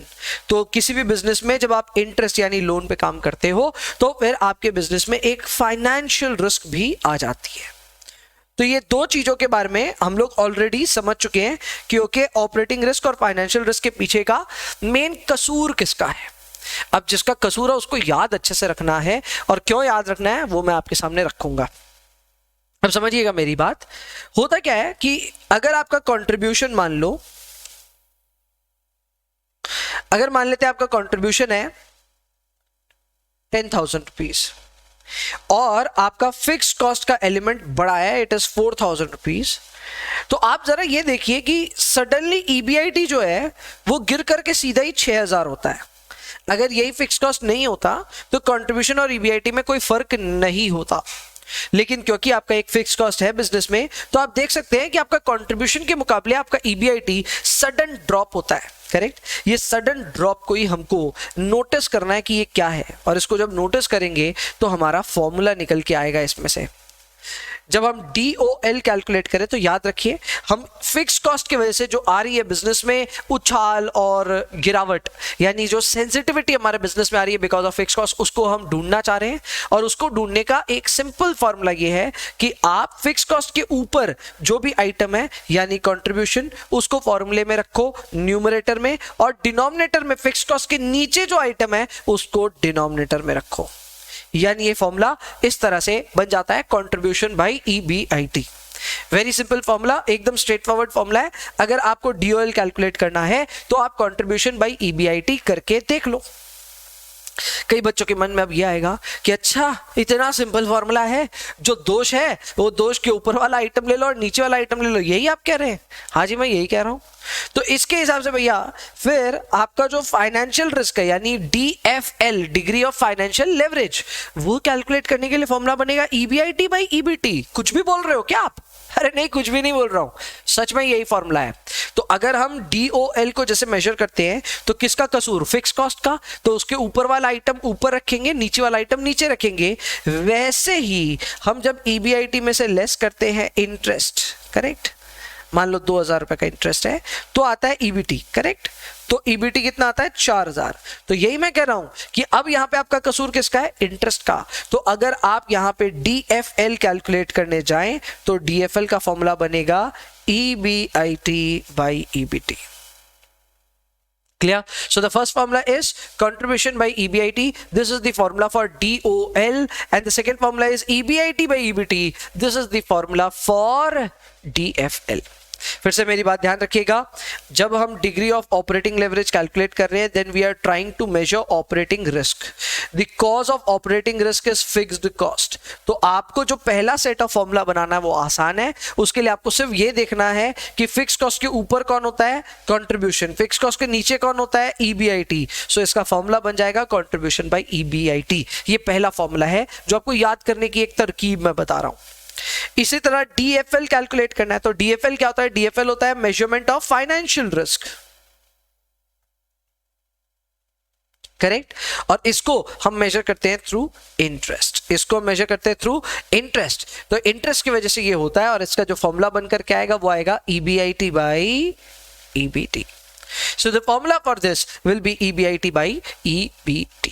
तो ये है आपके सामने DOL और DFL के दो बहुत सिंपल फॉर्मूले, एंड आई होप ये फॉर्मूले आपको अब थोड़े बहुत समझ में आ रहे होंगे. बोलो, क्या ये बातें आपको क्लियर है? Are these things clear to you? यहां तक क्या आपको सब कुछ क्लियर हो चुका है? ओके, क्लियर है? परफेक्ट. तो अगर ये क्लियर है तो इन दोनों फॉर्मूलों को जरा एक बार अपने बुक में चल करके फॉर्मूला जहां पे जगह छोड़ी हुई है वहां पे अपडेट करते हैं. तो आइए जी, बुक में कहां जगह है, ये देखिए. हमने इनकम स्टेटमेंट बनाया ना, इनकम स्टेटमेंट के जस्ट नीचे यहां पे डिग्री ऑफ ऑपरेटिंग लेवरेज का पहला कॉन्सेप्ट आ गया. डिग्री ऑफ ऑपरेटिंग लेवरेज का पूरा मीनिंग क्या है वो मैं अभी आपको समझाया नहीं, अभी सिर्फ मैंने आपको ये बताया कि इसका पहला फॉर्मूला क्या होगा. The first formula is used when only one income statement is available. यानी आपके पास सिर्फ एक ही इनकम स्टेटमेंट है, 2 साल की इंफॉर्मेशन नहीं है, सिर्फ 1 साल की इंफॉर्मेशन है. Then in that case you can use the formula, and the formula will be DOL is equal to contribution by EBIT. Contribution by EBIT. अब इस फॉर्मूले को लिखने के लिए आप ऐसा भी लिख सकते हो, contribution by contribution minus fixed cost. तो इन सारे छोटे मोटे एडजस्टमेंट के लिए रेडी रहिएगा. ठीक है? वैसे ही आप इसको ऐसे भी लिख सकते हो, कंट्रीब्यूशन की जगह EBIT plus fix cost divided by EBIT. तो इन सारी चीजों के लिए रेडी रहिएगा. ये छोटे मोटे चेंजेस हमेशा ही हमारे बीच में आते रहेंगे, पर हाँ इसका फॉर्मूला आसान है. The formula is contribution divided by EBIT. Contribution या EBIT को भी आप तोड़ सकते हो, EBIT becomes contribution minus fixed cost. वैसे ही आप कंट्रीब्यूशन का भी फॉर्मूला डेवलप कर सकते हो, that will be EBIT plus fixed cost. तो इन सारे छोटे मोटे चेंजेस के लिए रेडी रहिएगा. एनीवेज, पहला फॉर्मूला DOL का हमको क्लियर हो चुका है. Next we are moving on to DFL. ये रहा डिग्री ऑफ फाइनेंशियल लेवरेज. भैया डिग्री ऑफ फाइनेंशियल लेवरेज का भी मीनिंग अभी तक आप ढंग से नहीं बताए, मैं बताऊंगा, लेकिन पहला फॉर्मूला हम लोग सीख चुके हैं. And the first formula for DFL is EBIT by EBT. EBIT by EBT, correct? तो आप इसको चाहें तो लिख सकते हैं EBIT by EBIT minus interest, या फॉर्मूला लिख सकते हैं EBIT by EBIT minus interest, या फिर आप फॉर्मूला लिख सकते हैं EBT plus interest divided by EBT. So again फॉर्मूले लिखने के कई अंदाज हैं, आप यही एक अंदाज याद रखोगे EBIT बाय EBT तो आपका काम हो जाएगा. एक छोटा सा डिस्क्लेमर मेरा देने का मन कर रहा है कि ये जो फॉर्मूला है, इस फॉर्मूले में हमने अभी प्रेफरेंस शेयर्स की कोई एडजस्टमेंट नहीं करी है. सो गोइंग फॉरवर्ड DFL का एक और फॉर्मूला मैं आपको सिखाऊंगा, या एक सेट ऑफ फॉर्मूला मैं सिखाऊंगा, लेकिन जब वो आएगा तब का तब देखेंगे. अभी के लिए इस फॉर्मूले से हमारा काम हो जाएगा. The formula is EBIT by EBT, और ये फॉर्मूला किसका आ रहा है, DFL का. क्लियर? चलो, बुक का काम हो गया, वापस अपने कॉपी में आते हैं और एक बार वापस समझते हैं कि हम बात क्या क्या चीज के ऊपर कर रहे हैं. तो देखो, सबसे पहले मैंने आपको यह कहा कि बिजनेस में एक टोटल रिस्क का जो एलिमेंट है, करेक्ट, उसके 2 पार्ट्स हैं. मैंने ये बात क्लियर करी. पहला पार्ट क्या है, ऑपरेटिंग रिस्क. दूसरा पार्ट क्या है, फाइनेंशियल रिस्क. हमने ये बात करी कि ऑपरेटिंग रिस्क आती किस वजह से है, because of fixed operating cost. हम अपने बिजनेस में फिक्स खर्चे पाल लेते हैं, इसकी वजह से ऑपरेटिंग रिस्क आती है. फाइनेंशियल रिस्क आती है क्योंकि हम अपने बिजनेस में इंटरेस्ट का खर्चा पाल लेते हैं, तो इसकी वजह से फाइनेंशियल रिस्क आती है। ठीक है भैया, यहां तक सब क्लियर है। But how do we measure operating risk? Then to measure operating risk we need to calculate DOL, and to measure financial risk we need to calculate DFL. DOL is degree of operating leverage and DFL is degree of financial leverage. मैंने आपको DOL का formula बताया कि आपको fix cost के ऊपर वाला item जो कि होता है कंट्रीब्यूशन, वो लेना अपने फॉर्मूले के न्यूमरेटर में और इसको डिवाइड करना है बाय EBIT जो कि होता है डिनोमिनेटर में। DFL का फॉर्मूला यही बन जाएगा EBIT बाई इंटरेस्ट। तो यहां तक तो भैया बातें क्लियर हो गई, समझ में आ गया यहां तक आप जो भी बताना चाह रहे हैं वो। अब मैं जो तीसरी चीज आपको बताने जा रहा हूं वो ये है कि ये जो टोटल रिस्क होता है वो भी कैलकुलेट किया जाता है। इस टोटल रिस्क को हम कॉम्बाइंड रिस्क भी कहते हैं। सो आप इसको टोटल रिस्क कहें या कॉम्बाइंड रिस्क कहें, इट्स द सेम थिंग। और इसको मेजर करने के लिए हम DCL यूज करते हैं। क्या यूज करते हैं? DCL। Now what is DCL? DCL is nothing but the product of DOL and DFL। यानी DOL और DFL को आपस में अगर हम मल्टीप्लाई कर देंगे तो हमारे पास क्या आ जाएगा?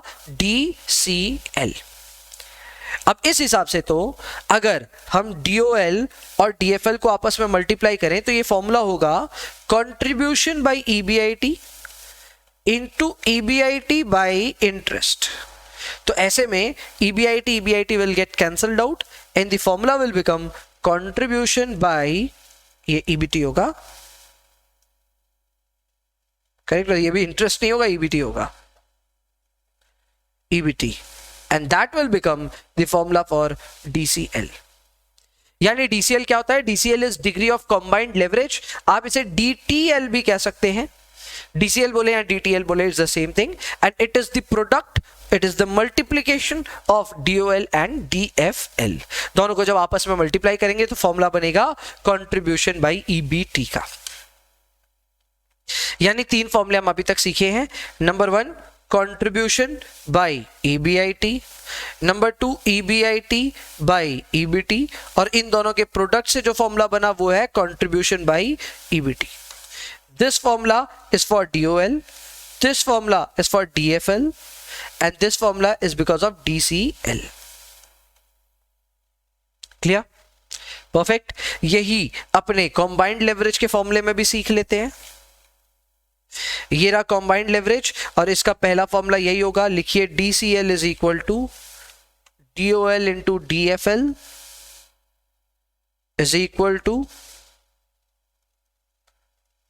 contribution by EBT। contribution by EBT, this is the formula for DCL। degree of combined leverage will be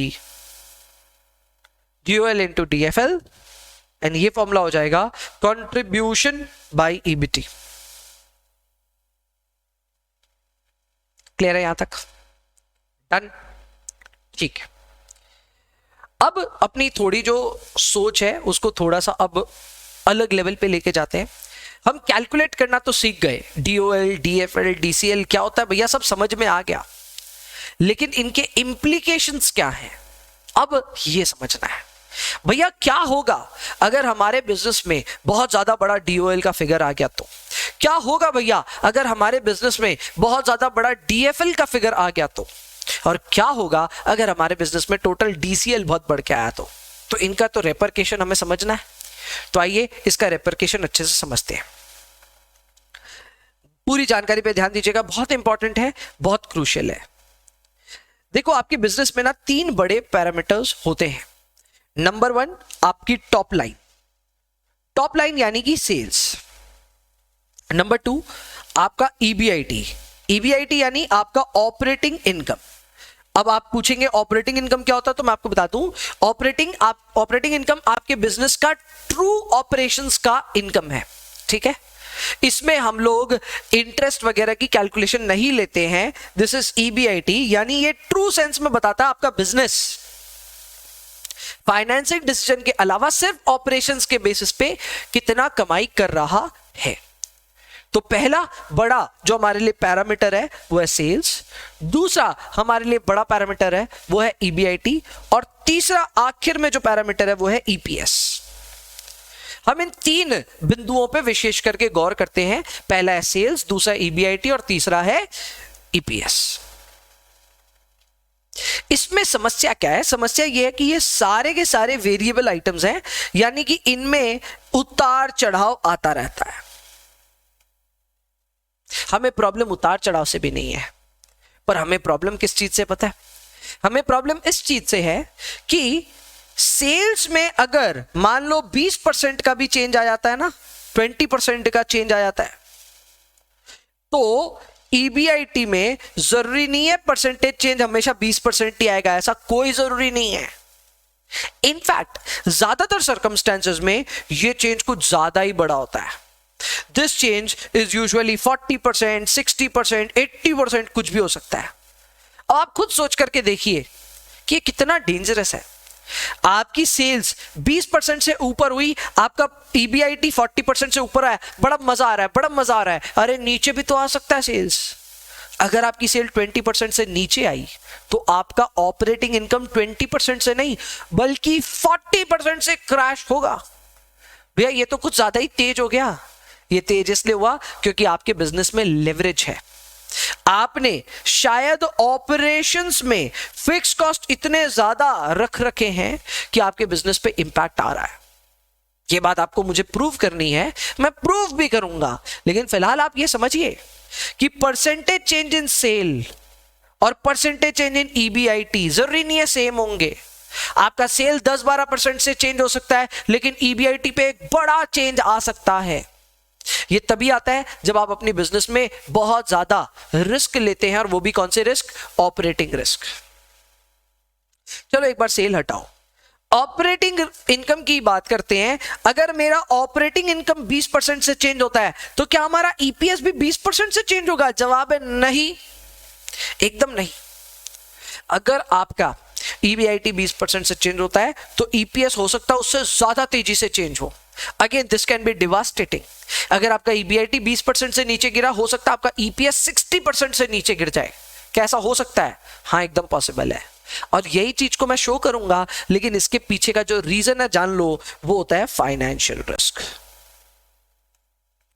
यानी ये जो रिस्क होते हैं ये आपके बिजनेस को ना सेंसिटिव बना देते हैं। आपके बिजनेस में अच्छा होता है तो बहुत अच्छा होता है, और खराब होता है तो बहुत खराब होता है। यही लेवरेज का कमाल है। लेवरेज को हम आमतौर पे ना हमेशा फर्स्ट क्लास में मैं डिफाइन करता हूं कि लेवरेज ना एक मैग्नीफाइंग ग्लास की तरह काम करता है। कोई अच्छी चीज को भी बड़ा करके दिखा देगा और बुरी चीज को भी बड़ा करके दिखा देगा। आप लड्डू पे एम करोगे, लड्डू बड़ा दिख रहा है, अरे वाह, लेकिन उसी के पास में कॉकरोच नजर आया तो कॉकरोच भी बड़ा सारा दिखेगा। मैग्नीफाइंग ग्लास इस चीज में जरा सा भी भेदभाव नहीं कर पाता कि अच्छी चीज है कि बुरी, वो सब चीज को बस मैग्नीफाई करता है। यही चीज लेवरेज में होता है। प्रॉफिट होगा तो बहुत बढ़िया प्रॉफिट होगा, लेकिन लॉस होगा तो उतना ही करारा लॉस भी होगा। एंड यही आपके बिजनेस में रिस्क है। रिस्क का मतलब कभी भी लॉस नहीं होता, रिस्क का मतलब होता है अनसर्टेनिटी। और वो अनसर्टेनिटी, वो सेंसिटिविटी को हम नंबर्स के थ्रू फील कर सकते हैं। So please give me a moment to illustrate the entire example, जिसके थ्रू आप ये समझ पाओगे कि हाँ यार सब कुछ हो रहा है। एक छोटा सा इनकम स्टेटमेंट आपके सामने बनाता हूं, ठीक है, और उसको अगेन आपको कॉपी करने की कोई जरूरत नहीं है। मैं अभी तक आपको कुछ कॉपी नहीं करा रहा हूं। क्यों? क्योंकि मुझे पता है अभी ये सब चीज लिखने की जरूरत नहीं है। एक बार आपको फॉर्मूला समझ में आ गया, आपको ये सब लिखने की जरूरत नहीं पड़ेगी। पर्टिकुलर्स पहला हो गया, ठीक है। मैं यहां पे बना रहा हूं करंट ईयर, फिर है सिचुएशन 1 और फिर है सिचुएशन 2। पहले करंट ईयर की बात करता हूं मैं। सपोज करते हैं आपकी सेल्स है 2 लाख रुपए की, आपका वेरिएबल कॉस्ट है 60%, तो 1,20,000 का आपका वेरिएबल कॉस्ट हो गया। तो फिर आपका कंट्रीब्यूशन कितना बचा? कंट्रीब्यूशन बचा 80,000। इसमें से मान लेते हैं मैं फिक्स कॉस्ट एक बार के लिए कंसिडर कर लेता हूं कि फिक्स कॉस्ट है 40,000 रुपीज का। मैं अपने मन से ले रहा हूं ये सब फिगर्स। तो फिर EBIT कितना आएगा? EBIT आएगा 40,000। और एक बार मान लेता हूं कि इंटरेस्ट जो है वो है 30,000 रुपीज का, तो हमारा EBT बोल लो, करेक्ट। EAT भी इसी को बोल लो, मैं टैक्स नहीं मान रहा हूं इस सवाल में। तो मेरा EBT मेरा EAT सब यही है, और ये आएगा 10,000 रुपए का। मान लेते हैं एक बार के लिए कि हमारे नंबर ऑफ शेयर्स जो हैं वो है 1000, तो हमारा EPS आ रहा है 10 रुपीज का। ये हमारी पूरी इनकम स्टेटमेंट है। गौर कर लीजिएगा सारे फिगर्स में। We started with a sales of 2 lakh rupees, इसमें से 60% वेरिएबल कॉस्ट है, बाकी कंट्रीब्यूशन 80,000 रुपीज है। क्लियर? फिक्स कॉस्ट है अपना यहाँ पे 40,000 रुपीज का। फिक्स कॉस्ट 40,000 माइनस किया, we are left with EBIT। EBIT कितना है? EBIT है 40,000 रुपीज का। इसमें से इंटरेस्ट माइनस किया 30,000 का। EBT आ रहा है 10,000, number of shares 1000, and yes EPS आ गया 10।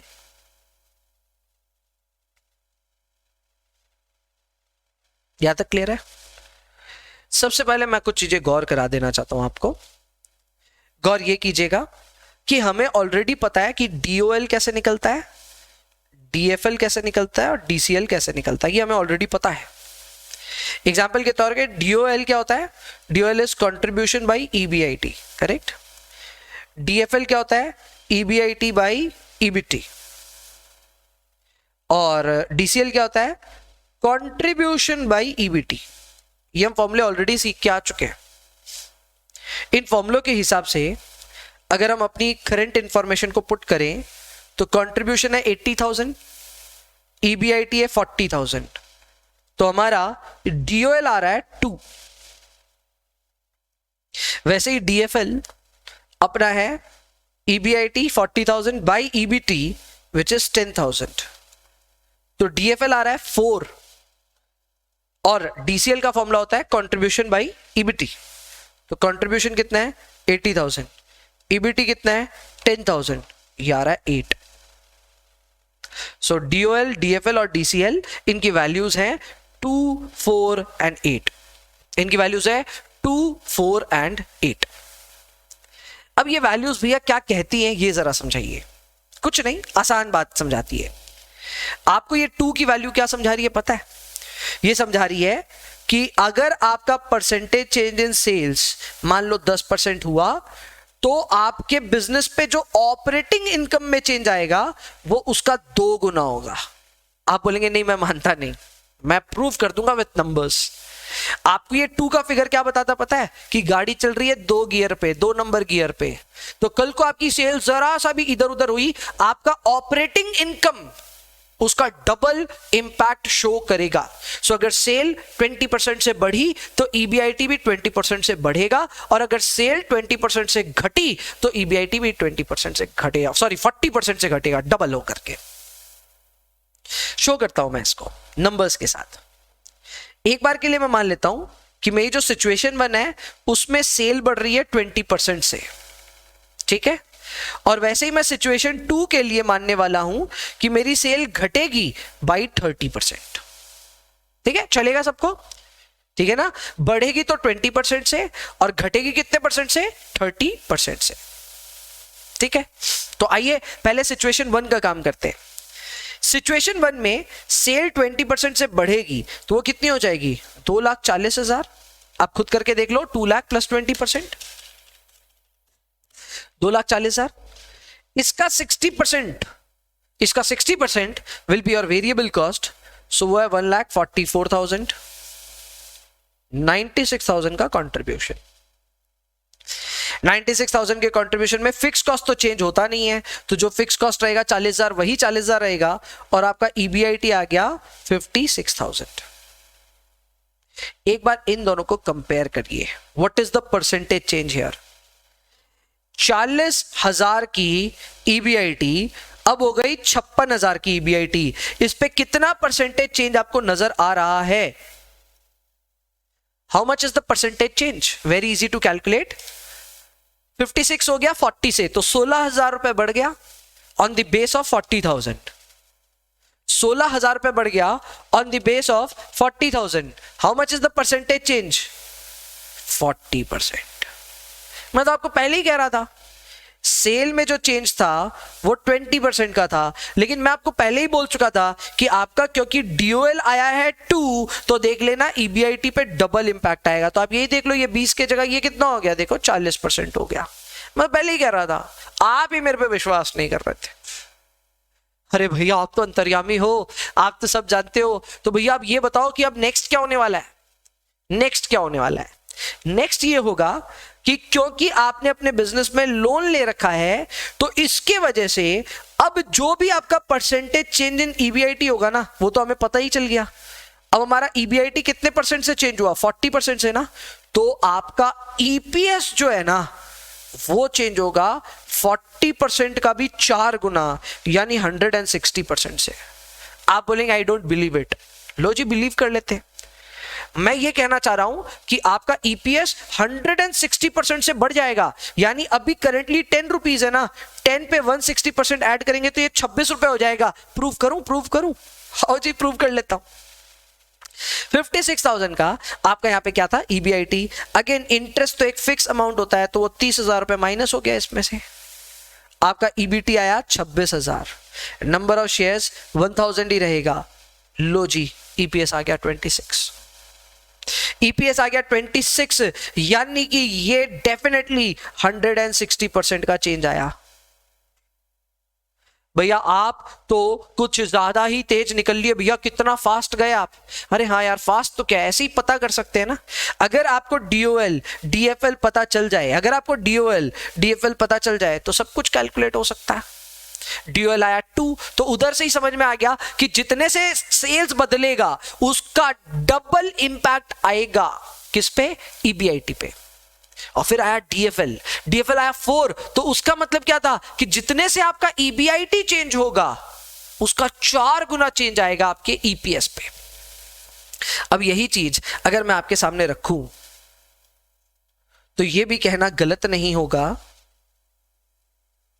कि अपने आगे सेल को जो चेंज करने वाले हैं 30% से, उसका भी हम प्रेडिक्शन कर सकते हैं। अगर सेल चेंज होगा 30% से, because DOL is equal to 2, तो percentage change in EBIT will be 2 times, यानी 60%। तो आपका जो ईबीआईटी है सर वो 60% से गिरने वाला है, क्योंकि सेल्स भी 30% से गिरा ना, तो आपका ईबीआईटी भी 60% से गिरने वाला है। मतलब ये है कि जो आपका ईबीआईटी पहले 40,000 था ना, 40,000 में 60% कम हो जाएगा, 24,000 कम हो जाएगा, सिर्फ 16,000 बचेगा। आप बोलेंगे we can not believe it. ठीक है, नंबर्स में आएंगे, डील कर लेंगे। इसके ऊपर हमने ये भी बात करी कि चलो परसेंटेज चेंज इन ईबीआईटी 60% होगा, तो बताओ परसेंटेज चेंज इन ईपीएस कितना होगा? तो भाई परसेंटेज चेंज इन ईपीएस होगा -60% इंटू 4, यानी -240%। अभी जो 10 रुपए चल रहा है वो 240% से गिरेगा, सो 10 - 240% आता है -14। भैया क्या मजाक कर रहे हो? सच में ये सब होने वाला है? हाँ जी, होने वाला है। आप ये देख सकते हैं, सेल्स को मैं 30% गिराऊंगा, ठीक है। सो सेल्स जो पहले थी 2 लाख रुपए, 2 लाख अगर 30% से कम हो जाए तो वो हो जाती है 1,40,000। इस 1,40,000 का 60% होता है variable cost 84,000। We are left with 56,000 का कंट्रीब्यूशन। अब क्योंकि कंट्रीब्यूशन 56,000 है और फिक्स कॉस्ट तो अपनी जगह टस से मस रहेगा 40,000 पे, तो हमारा ईबीआईटी मात्र 16,000 आया।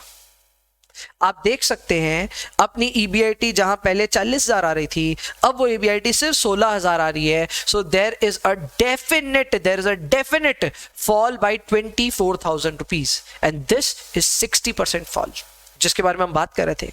मैंने आपको पहले ही बोला था कि आपका ईबीआईटी 60% से गिरने वाला है। 40,000 की ईबीआईटी 60% यानी 24,000 से गिरी, कहां अटकी? 16,000 पे। अभी खेल खत्म नहीं हुआ।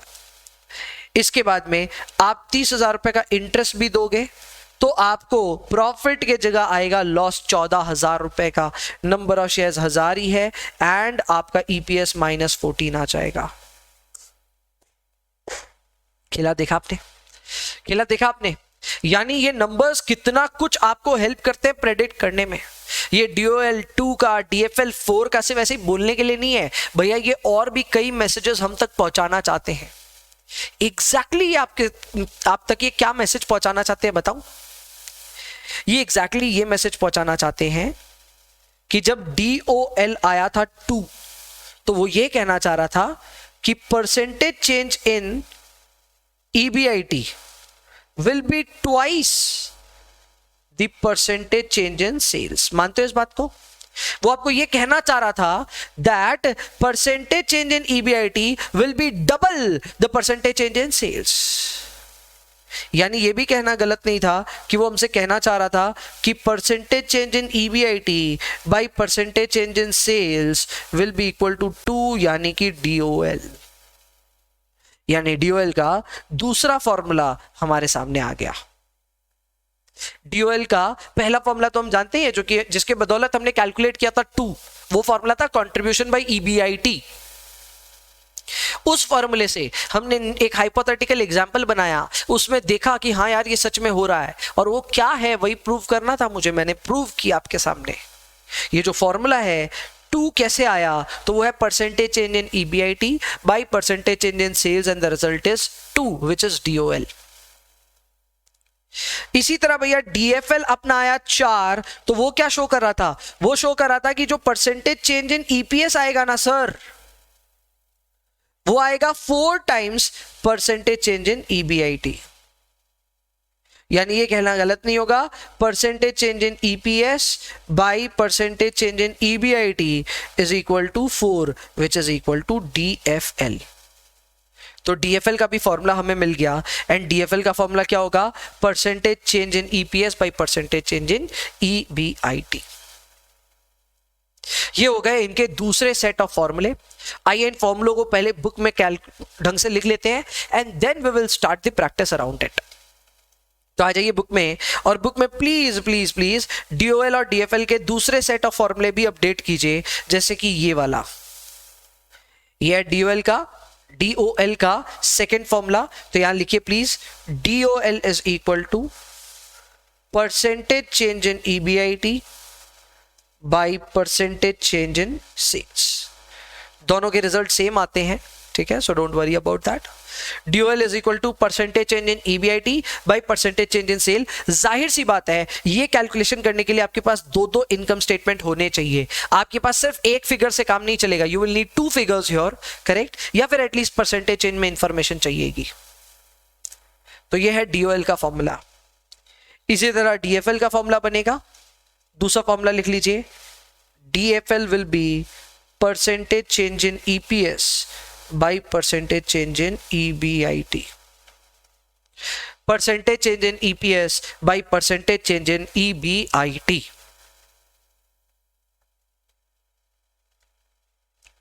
एंड आखिर में DCL का हम ऑलरेडी फॉर्मूला जानते हैं, DOL इंटू DFL। तो DOL क्या था? DOL था percentage change in EBIT by percentage change in sales, correct. DFL क्या था? Percentage change in EPS by percentage change in EBIT। इन दोनों को आपस में कैंसिल आउट करना था, एंड जैसे ही कैंसिल आउट करेंगे इसका भी फॉर्मूला बन जाएगा, and the formula will be percentage change in EPS by percentage change in sales. Percentage change in EPS by percentage change in sales. तो DCL का भी और DOL का भी दोनों के फॉर्मूले हम सीख चुके हैं, और लेवरेज में जितने फॉर्मूले सीखने थे सारे आप सीख चुके हैं। यह है इस क्लास की सबसे बड़ी ताकत कि इस पूरी क्लास में आप लोगों ने लेवरेज पूरा चैप्टर सीख लिया। यस, अब अगर मेरे से पूछोगे कि सर ये पूरा चैप्टर आप सिखा चुके हो, हाँ जी, मैंने ये पूरे चैप्टर में जो फॉर्मूले आपको सिखाने थे सब सिखा दिए। अब जो बाकी रहता है वो है सिर्फ सवाल बनाना। भैया सवाल कैसे बनते हैं, बस उस पर थोड़ा सा आप गाइडेंस दे देना, हमारा ये चैप्टर निकल जाएगा एकदम। सब मिला के नटशेल में आपने क्या क्या फॉर्मूले सीखे, क्या कुछ सीखा, वापस सारा का सारा कॉपी में लिखेंगे। मुझे पता आपको अच्छा नहीं लगेगा, लेकिन नहीं वापस सारा लिखेंगे। अब की बार कॉपी में लिखेंगे, बुक में तो ऑलरेडी सब सहज के लिख चुके हैं, एक बार कॉपी में 5-7 मिनट लगेगा, सारी बातें लिखेंगे and then we will start the practice around this chapter. Clear? चलो आओ जी, कॉपी में आ जाओ and let's get started.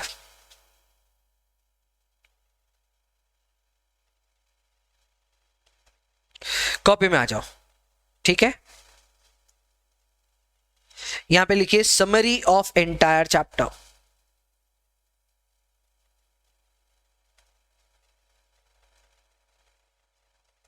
Summary of entire chapter.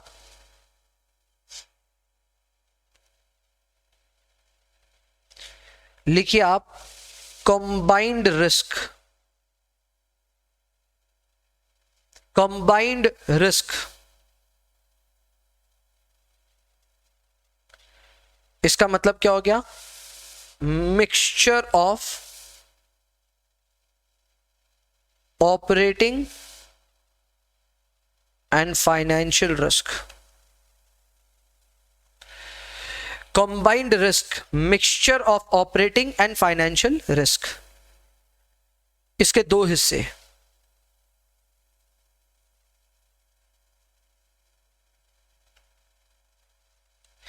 पहला हिस्सा ऑपरेटिंग रिस्क, दूसरा हिस्सा financial risk.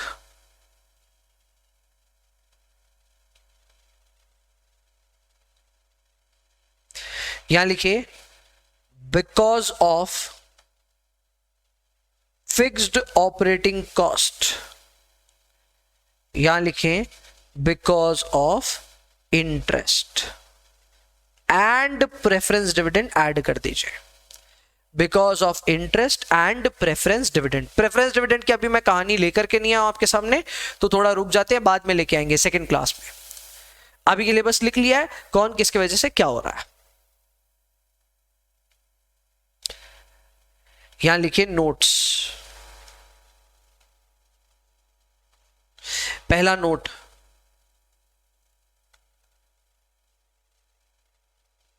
Operating risk. Operating risk is measured by DOL. Operating risk is measured by DOL. जहां तक बात है DOL के फॉर्मूले का, तो DOL is equal to contribution by EBIT.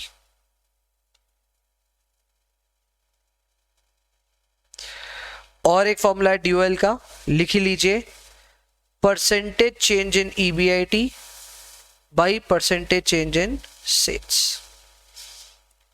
Percentage change in EBIT by percentage change in sales. दूसरा note, financial risk is measured by DFL. DFL is equal to EBIT by EBT.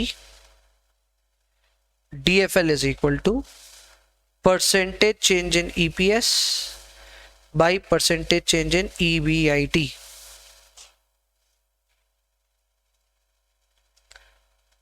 तीसरा note, combined risk is measured by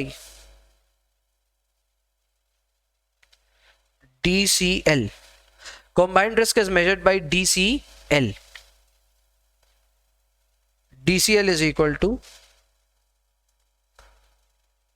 contribution by EBT. DCL is equal to percentage change in EPS by percentage change in sales.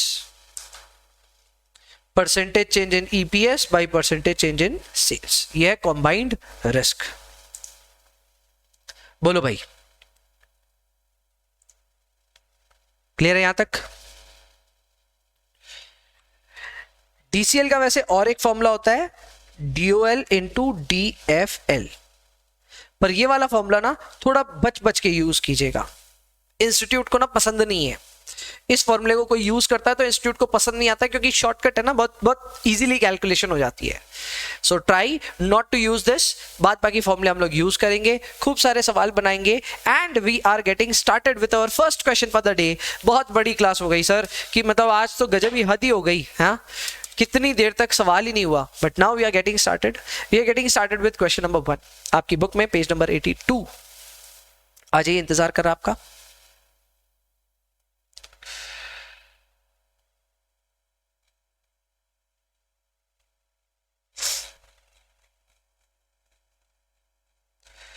Question number 1। Question number 1 में यह बोला जा रहा है कि एक company produce और सेल करती है 20,000 units at the rate of 100। तो भाई 20,000 यूनिट 100 रुपए के भाव पे बेचती है, तो सेल हो गई 20 लाख रुपए की, 20 लाख रुपीस की सेल हो गई।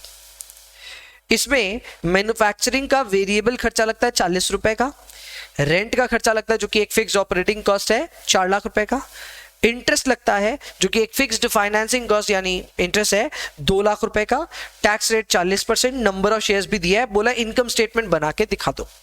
बहुत ज्यादा आसान है। कैसे बनेगा, आइए कॉपी में बड़े आराम से बन जाएगा।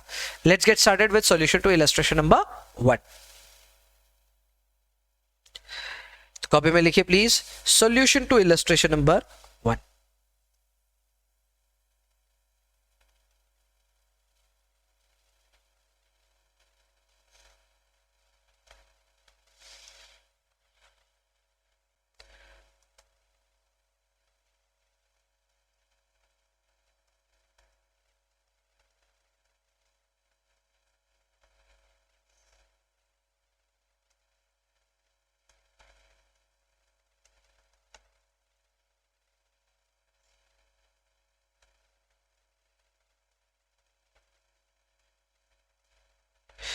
We'll start with sales.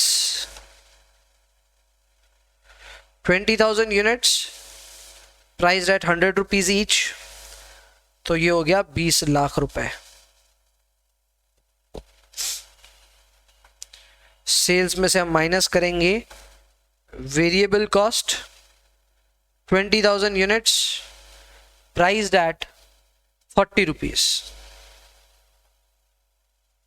ये हो गया 8 लाख रुपए।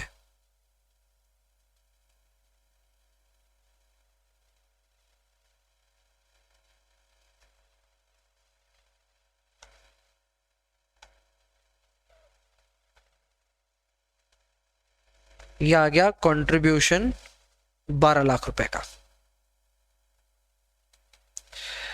कंट्रीब्यूशन में से हम माइनस करेंगे फिक्स्ड कॉस्ट, रेंट जो बोला गया था 4 लाख रुपए का। We have got EBIT 8 lakhs का। इसमें से हम माइनस करेंगे इंटरेस्ट जो कि रिपोर्टेडली है 2 लाख रुपीस का, तो हमारे पास आ जाएगा EBT 6 लाख रुपीस का। EBT के बाद करना क्या है, सीधा नंबर ऑफ शेयर से डिवाइड करना है। तो नंबर ऑफ शेयर्स है 10,000। ओहो टैक्स भी था, सॉरी माय बैड, गलती हुई ना। अभी इस सवाल में टैक्स भी है, तो ये आया EBT। EBT में से हम टैक्स हटाएंगे कितना परसेंट, 40%। तो 2,40,000 का हमारा टैक्स माइनस होगा इसमें से। 3,60,000 रुपीज का आया PAT. PAT is equal to 3,60,000 rupees. फिर अब हम लिखेंगे नंबर ऑफ शेयर्स जिसका वैल्यू है 10,000।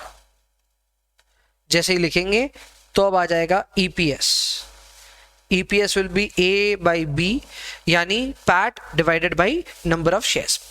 आपके माइंड में आ रहा होगा सर पाफेस्ट तक क्यों नहीं गए, क्योंकि इस सवाल में प्रेफरेंस डिविडेंड नहीं था। और मैं आपको पहले भी बोल चुका हूं कि ज्यादातर सवालों में प्रेफरेंस डिविडेंड होगा भी नहीं। ठीक है, we have just divided it and result आ रहा है 36। So EPS is equal to 36 rupees.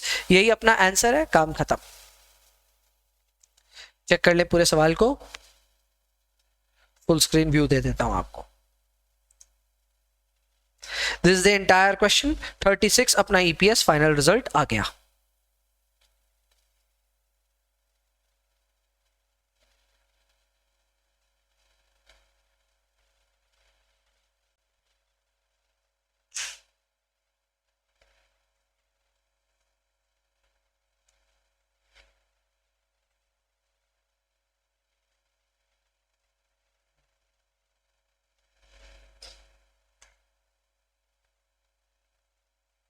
Done, easy.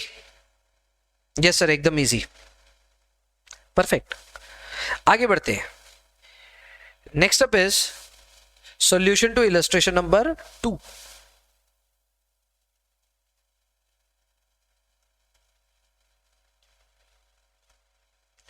सीधे 2 नंबर में चलते हैं, सवाल पढ़ लेते हैं। क्वेश्चन नंबर 2 ये रहा हमारे सामने। सवाल में बोला है कि आपको सेल्स, वेरिएबल कॉस्ट और फिक्स कॉस्ट, ये तीनों इंफॉर्मेशन दी है फॉर ईयर 1 एंड ईयर 2। बहुत अच्छी बात है। दोनों साल की इंफॉर्मेशन देने से एक बहुत बड़ा एडवांटेज ये है कि हम ड्यूएल को चाहे जैसे कैलकुलेट कर सकते हैं। ड्यूएल को कैलकुलेट करने के 2 फॉर्मूले होते हैं, आपकी जो इच्छा वो कीजिए। हाँ, जो पहला वाला फॉर्मूला होता है वो हमेशा बेस ईयर से कैलकुलेट होता है। तो अगर आप पहला वाला फॉर्मूला निकाल करके उससे ये कैलकुलेशन करना चाहते हैं तो वो भी पॉसिबल है, लेकिन please use first year's calculation to do that. आइए इनको दोनों ही फॉर्मूले से सॉल्व कर लेते हैं। तो क्वेश्चन नंबर 2 के लिए हम लिखेंगे DOL इज इक्वल टू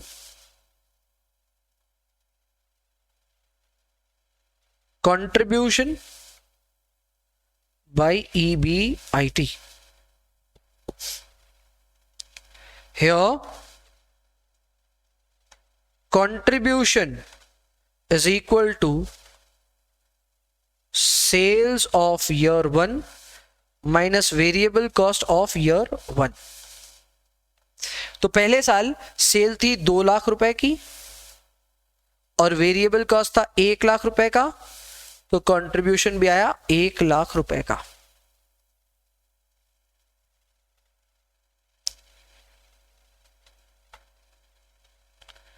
और फिर आया EBIT, तो EBIT will be contribution of year 1 minus fix cost of year 1। Contribution आया 1 लाख का, फिक्स कॉस्ट दिया हुआ है 20,000 का, तो ये आ गया 80,000। क्लियर? तो कंट्रीब्यूशन आया 1 लाख, EBIT आया 80,000। सॉल्व कर लेते हैं। 1 lakh divided by 80,000, result is 1.25। Result is 1.25। पहला तरीका ये है। पहला तरीका यह है कि बेस ईयर को पकड़ो और उसी से इसको पूरा सॉल्व कर डालो।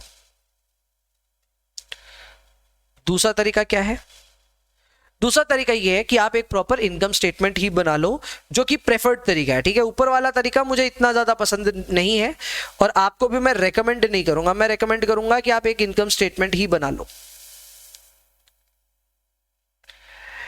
इनकम स्टेटमेंट में पहला कॉलम बनाएंगे पर्टिकुलर्स, दूसरा बनाएंगे ईयर 1, तीसरा बनाएंगे ईयर 2 और आखिरी वाला होगा परसेंटेज चेंज।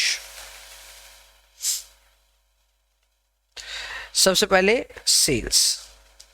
सेल्स थी 2 लाख जो कि बढ़ करके हो गई 2,40,000। Clearly this is a 20% change positive में। 20% से आपका सेल बदला है। इसमें हम माइनस करेंगे वेरिएबल कॉस्ट जो कि था 1 लाख और यहां था 1,20,000।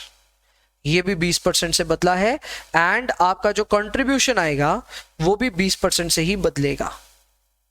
सो कंट्रीब्यूशन इज 1 लाख एंड यहां पे 1,20,000। So your contribution has also changed by 20%।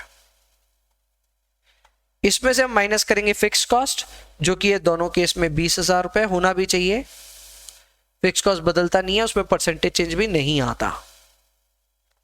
तब जाकर क्या आ रहा अपना EBIT, जो कि आ रहा है यहां पे 80,000, लेकिन यहां पे 1 लाख। सो 80,000 की चीज हो गई 1 लाख। परसेंटेज चेंज कैसे निकलेगा? Very easy to calculate. 1 lakh minus 80,000 divided by 80,000, ठीक है, into 100। So 1 lakh minus 80,000 divided by 80,000, ये आ रहा है 25% प्लस में। सो EBIT में जो चेंज आ रहा है वो आ रहा है 25% से। Now as per the formula, DOL is percentage change in EBIT by percentage change in sales। तो EBIT बदला है 25% से, सेल्स बदला है 20% से। सो 1.25 is the value of DOL। 1.25 is the value of DOL।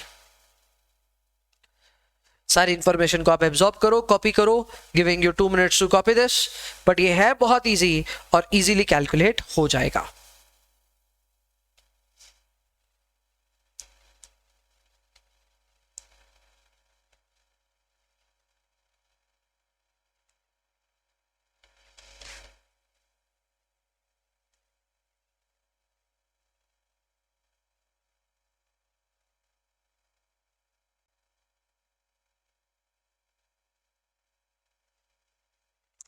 Done क्या?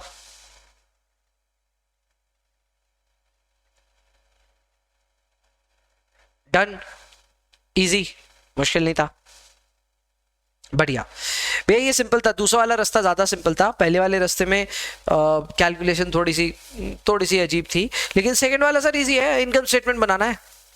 मैंने आपको पहले भी बोला था, लेवरेज के कोई भी सवाल में बिना इनकम स्टेटमेंट के सवाल तो बनेगा नहीं। तो आप जितनी चेष्टा कर लें, इनकम स्टेटमेंट बनाना पड़ेगा, तो बना ही लेना चाहिए। चलिए आगे बढ़ते हैं। क्वेश्चन नंबर 3 हमारा इंतजार कर रहा है। So let's write down solution to illustration number 3।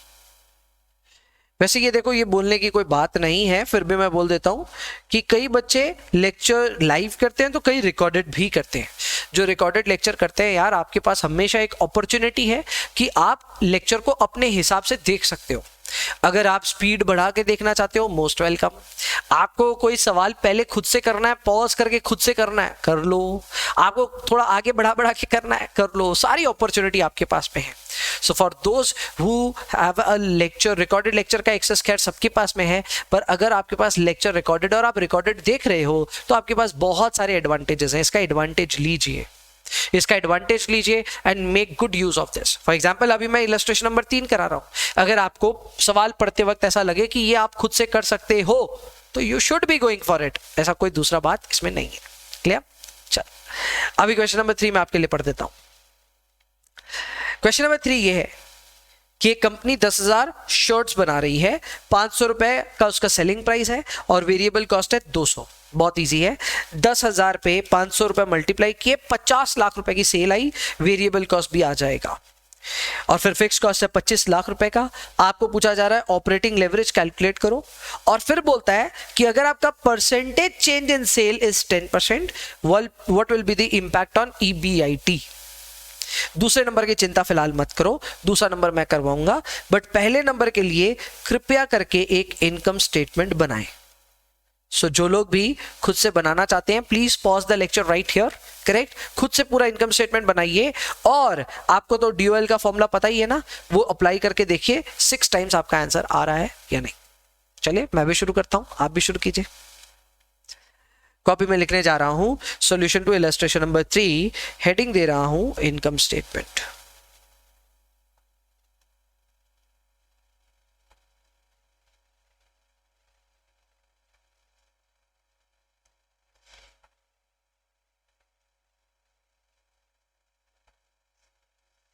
Particulars amount.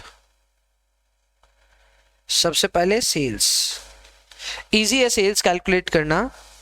10,000 shirts हैं, 500 रुपए में बिक रही हैं, 50 लाख रुपए की सेल हो गई।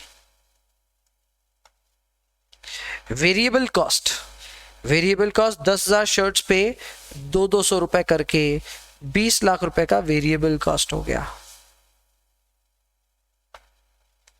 आ गया कंट्रीब्यूशन, एंड कंट्रीब्यूशन आ रहा है 30 लाख रुपीस का। इसमें से अपने फिक्स कॉस्ट को माइनस करेंगे जो कि है 25 लाख दिया हुआ सवाल में। जैसे ही कंट्रीब्यूशन में से फिक्स कॉस्ट माइनस करेंगे आ जाएगा EBIT। EBIT will be 5 lakh. खत्म यहां पे कहानी, इसके आगे नहीं करना आपको। आपको पहले में क्या पूछा है, DOL ना, 1 number. DOL is equal to, formula हमें पता है, contribution by EBIT। So contribution कितना है 30 lakhs divided by EBIT which is 5 lakhs only. Result आ गया 6 टाइम्स। Result is 6 times. क्यों, ठीक है, रिजल्ट इज 6 टाइम्स। इसके अलावा अब दूसरे में ये पूछ रहा है if percentage change in sales is equal to 10%, then percentage change in EBIT क्या होगा, ये पूछ रहा हमसे। वेल बहुत आसान है, अभी आपको पता नहीं है शायद, लेकिन अब शायद पता हो जाएगा। मैंने आपको बोला था कि जो भी आपका DOL आएगा उससे मल्टीप्लाई कर देना अपने परसेंटेज चेंज इन सेल्स को, करेक्ट। तो percentage change in EBIT is equal to the times into percentage change in sales. ये हमने पहले भी किया, यहां देखो, ये देखो, यहां हमने किया था, ये देख रहे हैं आप। परसेंटेज चेंज इन EBIT निकालना था तो मैंने क्या किया, परसेंटेज चेंज इन सेल्स लिया और फिर जो मेरा DOL का वैल्यू था वो यहां पे पुट किया। तो ये एक फॉर्मूला बन सकता है अगर आप चाहें तो, हालांकि मैं नहीं चाहता कि एक फॉर्मूला के तौर पे बताऊं। क्यों? क्योंकि इसका रीजन बड़ा साफ है, हम ऑलरेडी इसके बारे में जानते हैं। हमें पहले से पता है कि DOL का फॉर्मूला क्या होता है। DOL का फॉर्मूला होता है percentage change in EBIT by percentage change in sales, correct. तो ऐसे में ऑब्वियसली हम ये लिख सकते हैं percentage change in EBIT is equal to DOL into percentage change in sales. बात समझ में आ रही है? तो हम ऐसे ही लिख सकते हैं, तो मैं इसको कोई फॉर्मूला नहीं बताना चाह रहा था, बट क्योंकि हम जानते हैं तो हम आराम से यहां पे लिख देंगे DOL into percentage change in sales. तो ये होगा 6 इंटू 10%, यानी कि 60%। सो इसका final answer will be 60%। So the percentage change in EBIT given a percentage change in sale of 10% and DOL of 6 will be 60%. ये होगा 60% एंड आई होप ये आपको सेटिस्फैक्शन दे रहा है।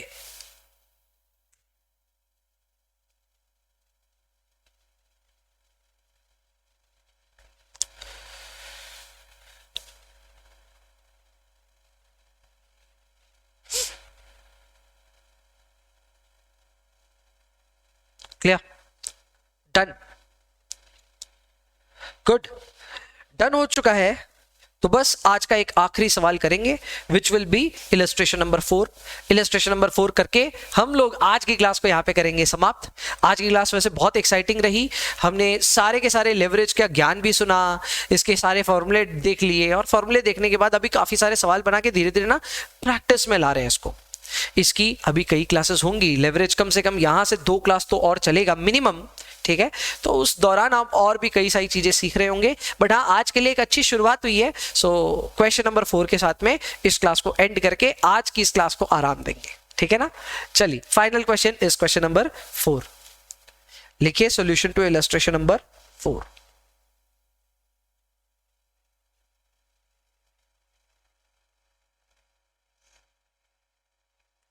Solution to illustration number 4। थोड़े होमवर्क भी मिलेंगे, याद रखिएगा। तो यहां पे अपने को ये बोला है ऑपरेटिंग लेवरेज कैलकुलेट करना है 4 फर्म्स के लिए। चारों फर्म्स के नाम है ABCD। क्या बात है। इसके बाद इनके प्राइस और इनके वेरिएबल कॉस्ट पर यूनिट दे दिए गए हैं, ठीक है। और इनके फिक्स्ड ऑपरेटिंग कॉस्ट भी दे दिए गए हैं हमें। जो इनके फिक्स्ड ऑपरेटिंग कॉस्ट है वो है 60,000, 40,000, 1 लाख एंड निल, यानी no fix cost at all. बोला है what calculations can you draw in respect of the level of fixed cost and degree of operating leverage result? Assume number of units sold is 5,000। यानी हर एक के लिए ये मानना पड़ेगा कि उन्होंने 5-5 हजार यूनिट्स बना के बेचे होंगे। आपको DOL बेसिकली कैलकुलेट करना है, यहाँ पे कैलकुलेट किया जा सकता है क्योंकि आपके पास सेलिंग प्राइस पर यूनिट है, आपके पास नंबर ऑफ यूनिट्स है तो सेल्स निकलेगा। क्योंकि आपके पास वेरिएबल कॉस्ट पर यूनिट है और आपके पास यहाँ 5,000 यूनिट्स में तो उधर से वेरिएबल कॉस्ट निकलेगा। एंड देन फाइनली आप यहाँ पे फिक्स्ड ऑपरेटिंग कॉस्ट की मदद से भी ये काम कर सकते हो। क्लियर? तो इसको इनकम स्टेटमेंट बना के भी आप कर सकते हो, नहीं तो और एक तरकीब है उससे भी ये काम हो जाएगा। और एक तरकीब क्या है मैं बता देता हूं। हमको सबसे पहले कैलकुलेट करना है कंट्रीब्यूशन पर यूनिट। तो कंट्रीब्यूशन पर यूनिट कैलकुलेट करना आसान है। सेल है 20 रुपए की, 6 रुपए का वेरिएबल कॉस्ट, सो कंट्रीब्यूशन आ गया 14 रुपए। वैसे ही बी के केस में कंट्रीब्यूशन पर यूनिट आएगा 16। कंट्रीब्यूशन पर यूनिट का फॉर्मूला होता है selling price per unit minus variable cost per unit, correct? So 32 minus 16 ये आ गया कंट्रीब्यूशन पर यूनिट। ऐसे ही यहां पे आएगा 30 और यहां पे आएगा 20।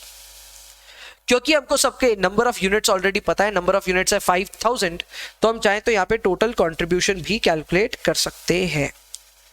यहाँ पे आएगा कंट्रीब्यूशन 70,000, यहाँ पे आएगा 80,000, यहाँ पे आएगा 1.5 लाख और यहाँ पे आएगा मात्र 1 लाख। समझे कैसे आएगी फिगर्स?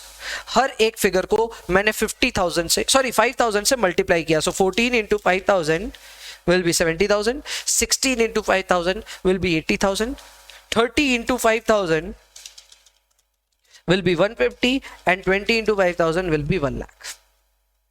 कंट्रीब्यूशन आ गया। इन सभी में से इनके फिक्स कॉस्ट माइनस कर दो। 60,000 पहले वाले का, 40,000 दूसरे वाले का, 1 लाख तीसरे वाले का एंड 0 चौथे वाले का, तो आ जाएगा EBIT। EBIT is 10,000, 40,000, 50,000 and 1 lakh। बस अब क्या सोचना है, आपके पास में कंट्रीब्यूशन है, आपके पास EBIT है, दोनों को आपस में आप डिवाइड कर सकते हैं। सो कंट्रीब्यूशन वाला कॉलम और EBIT को आपस में डिवाइड कीजिए, you will get your DOL value. So DOL is what? Contribution by EBIT। इस हिसाब से ये हो जाएगा 7, ये हो जाएगा 2, ये हो जाएगा 3, ये हो जाएगा 1। So the answer will be 7, 2, 3, 1। Clear? क्या कैसे हुआ फिर से समझ लो। आपके पास सेलिंग प्राइस पर यूनिट था, आपके पास वेरिएबल कॉस्ट पर यूनिट था, दोनों को आपने रिलेट करके कंट्रीब्यूशन पर यूनिट निकाल लिया। एक बार कंट्रीब्यूशन पर यूनिट आ गया तो इसको नंबर ऑफ यूनिट से कृपया करके कर दीजिए मल्टीप्लाई, तो आ जाएगा टोटल कंट्रीब्यूशन। टोटल कंट्रीब्यूशन में से फिक्स्ड कॉस्ट माइनस करते ही आता है EBIT। बस आपका काम हो गया। फॉर्मूला होता है contribution by EBIT। You can solve this up and ये आराम से कंप्लीट हो जाएगा। तो लो जी, डिस्कशन पूरा हो चुका है, इसको फर्दर डिस्कशन की जरूरत नहीं है, आप इसको घर पे कंप्लीट करेंगे। ये रहेगा आपका होमवर्क। क्वेश्चन नंबर 4 को कृपया करके घर पे पूरी तरह कंप्लीट कर लीजिएगा, बाकायदा जैसे भी आपको करना है। गेट द फाइनल रिजल्ट 7231, आपका काम हो जाएगा। इसके अलावा मैं आपको और होमवर्क दे रहा हूं। Question number 7 will go as your homework. Question number 7 will go as your homework. लिख लीजिए प्लीज। Question number 7 will be your homework.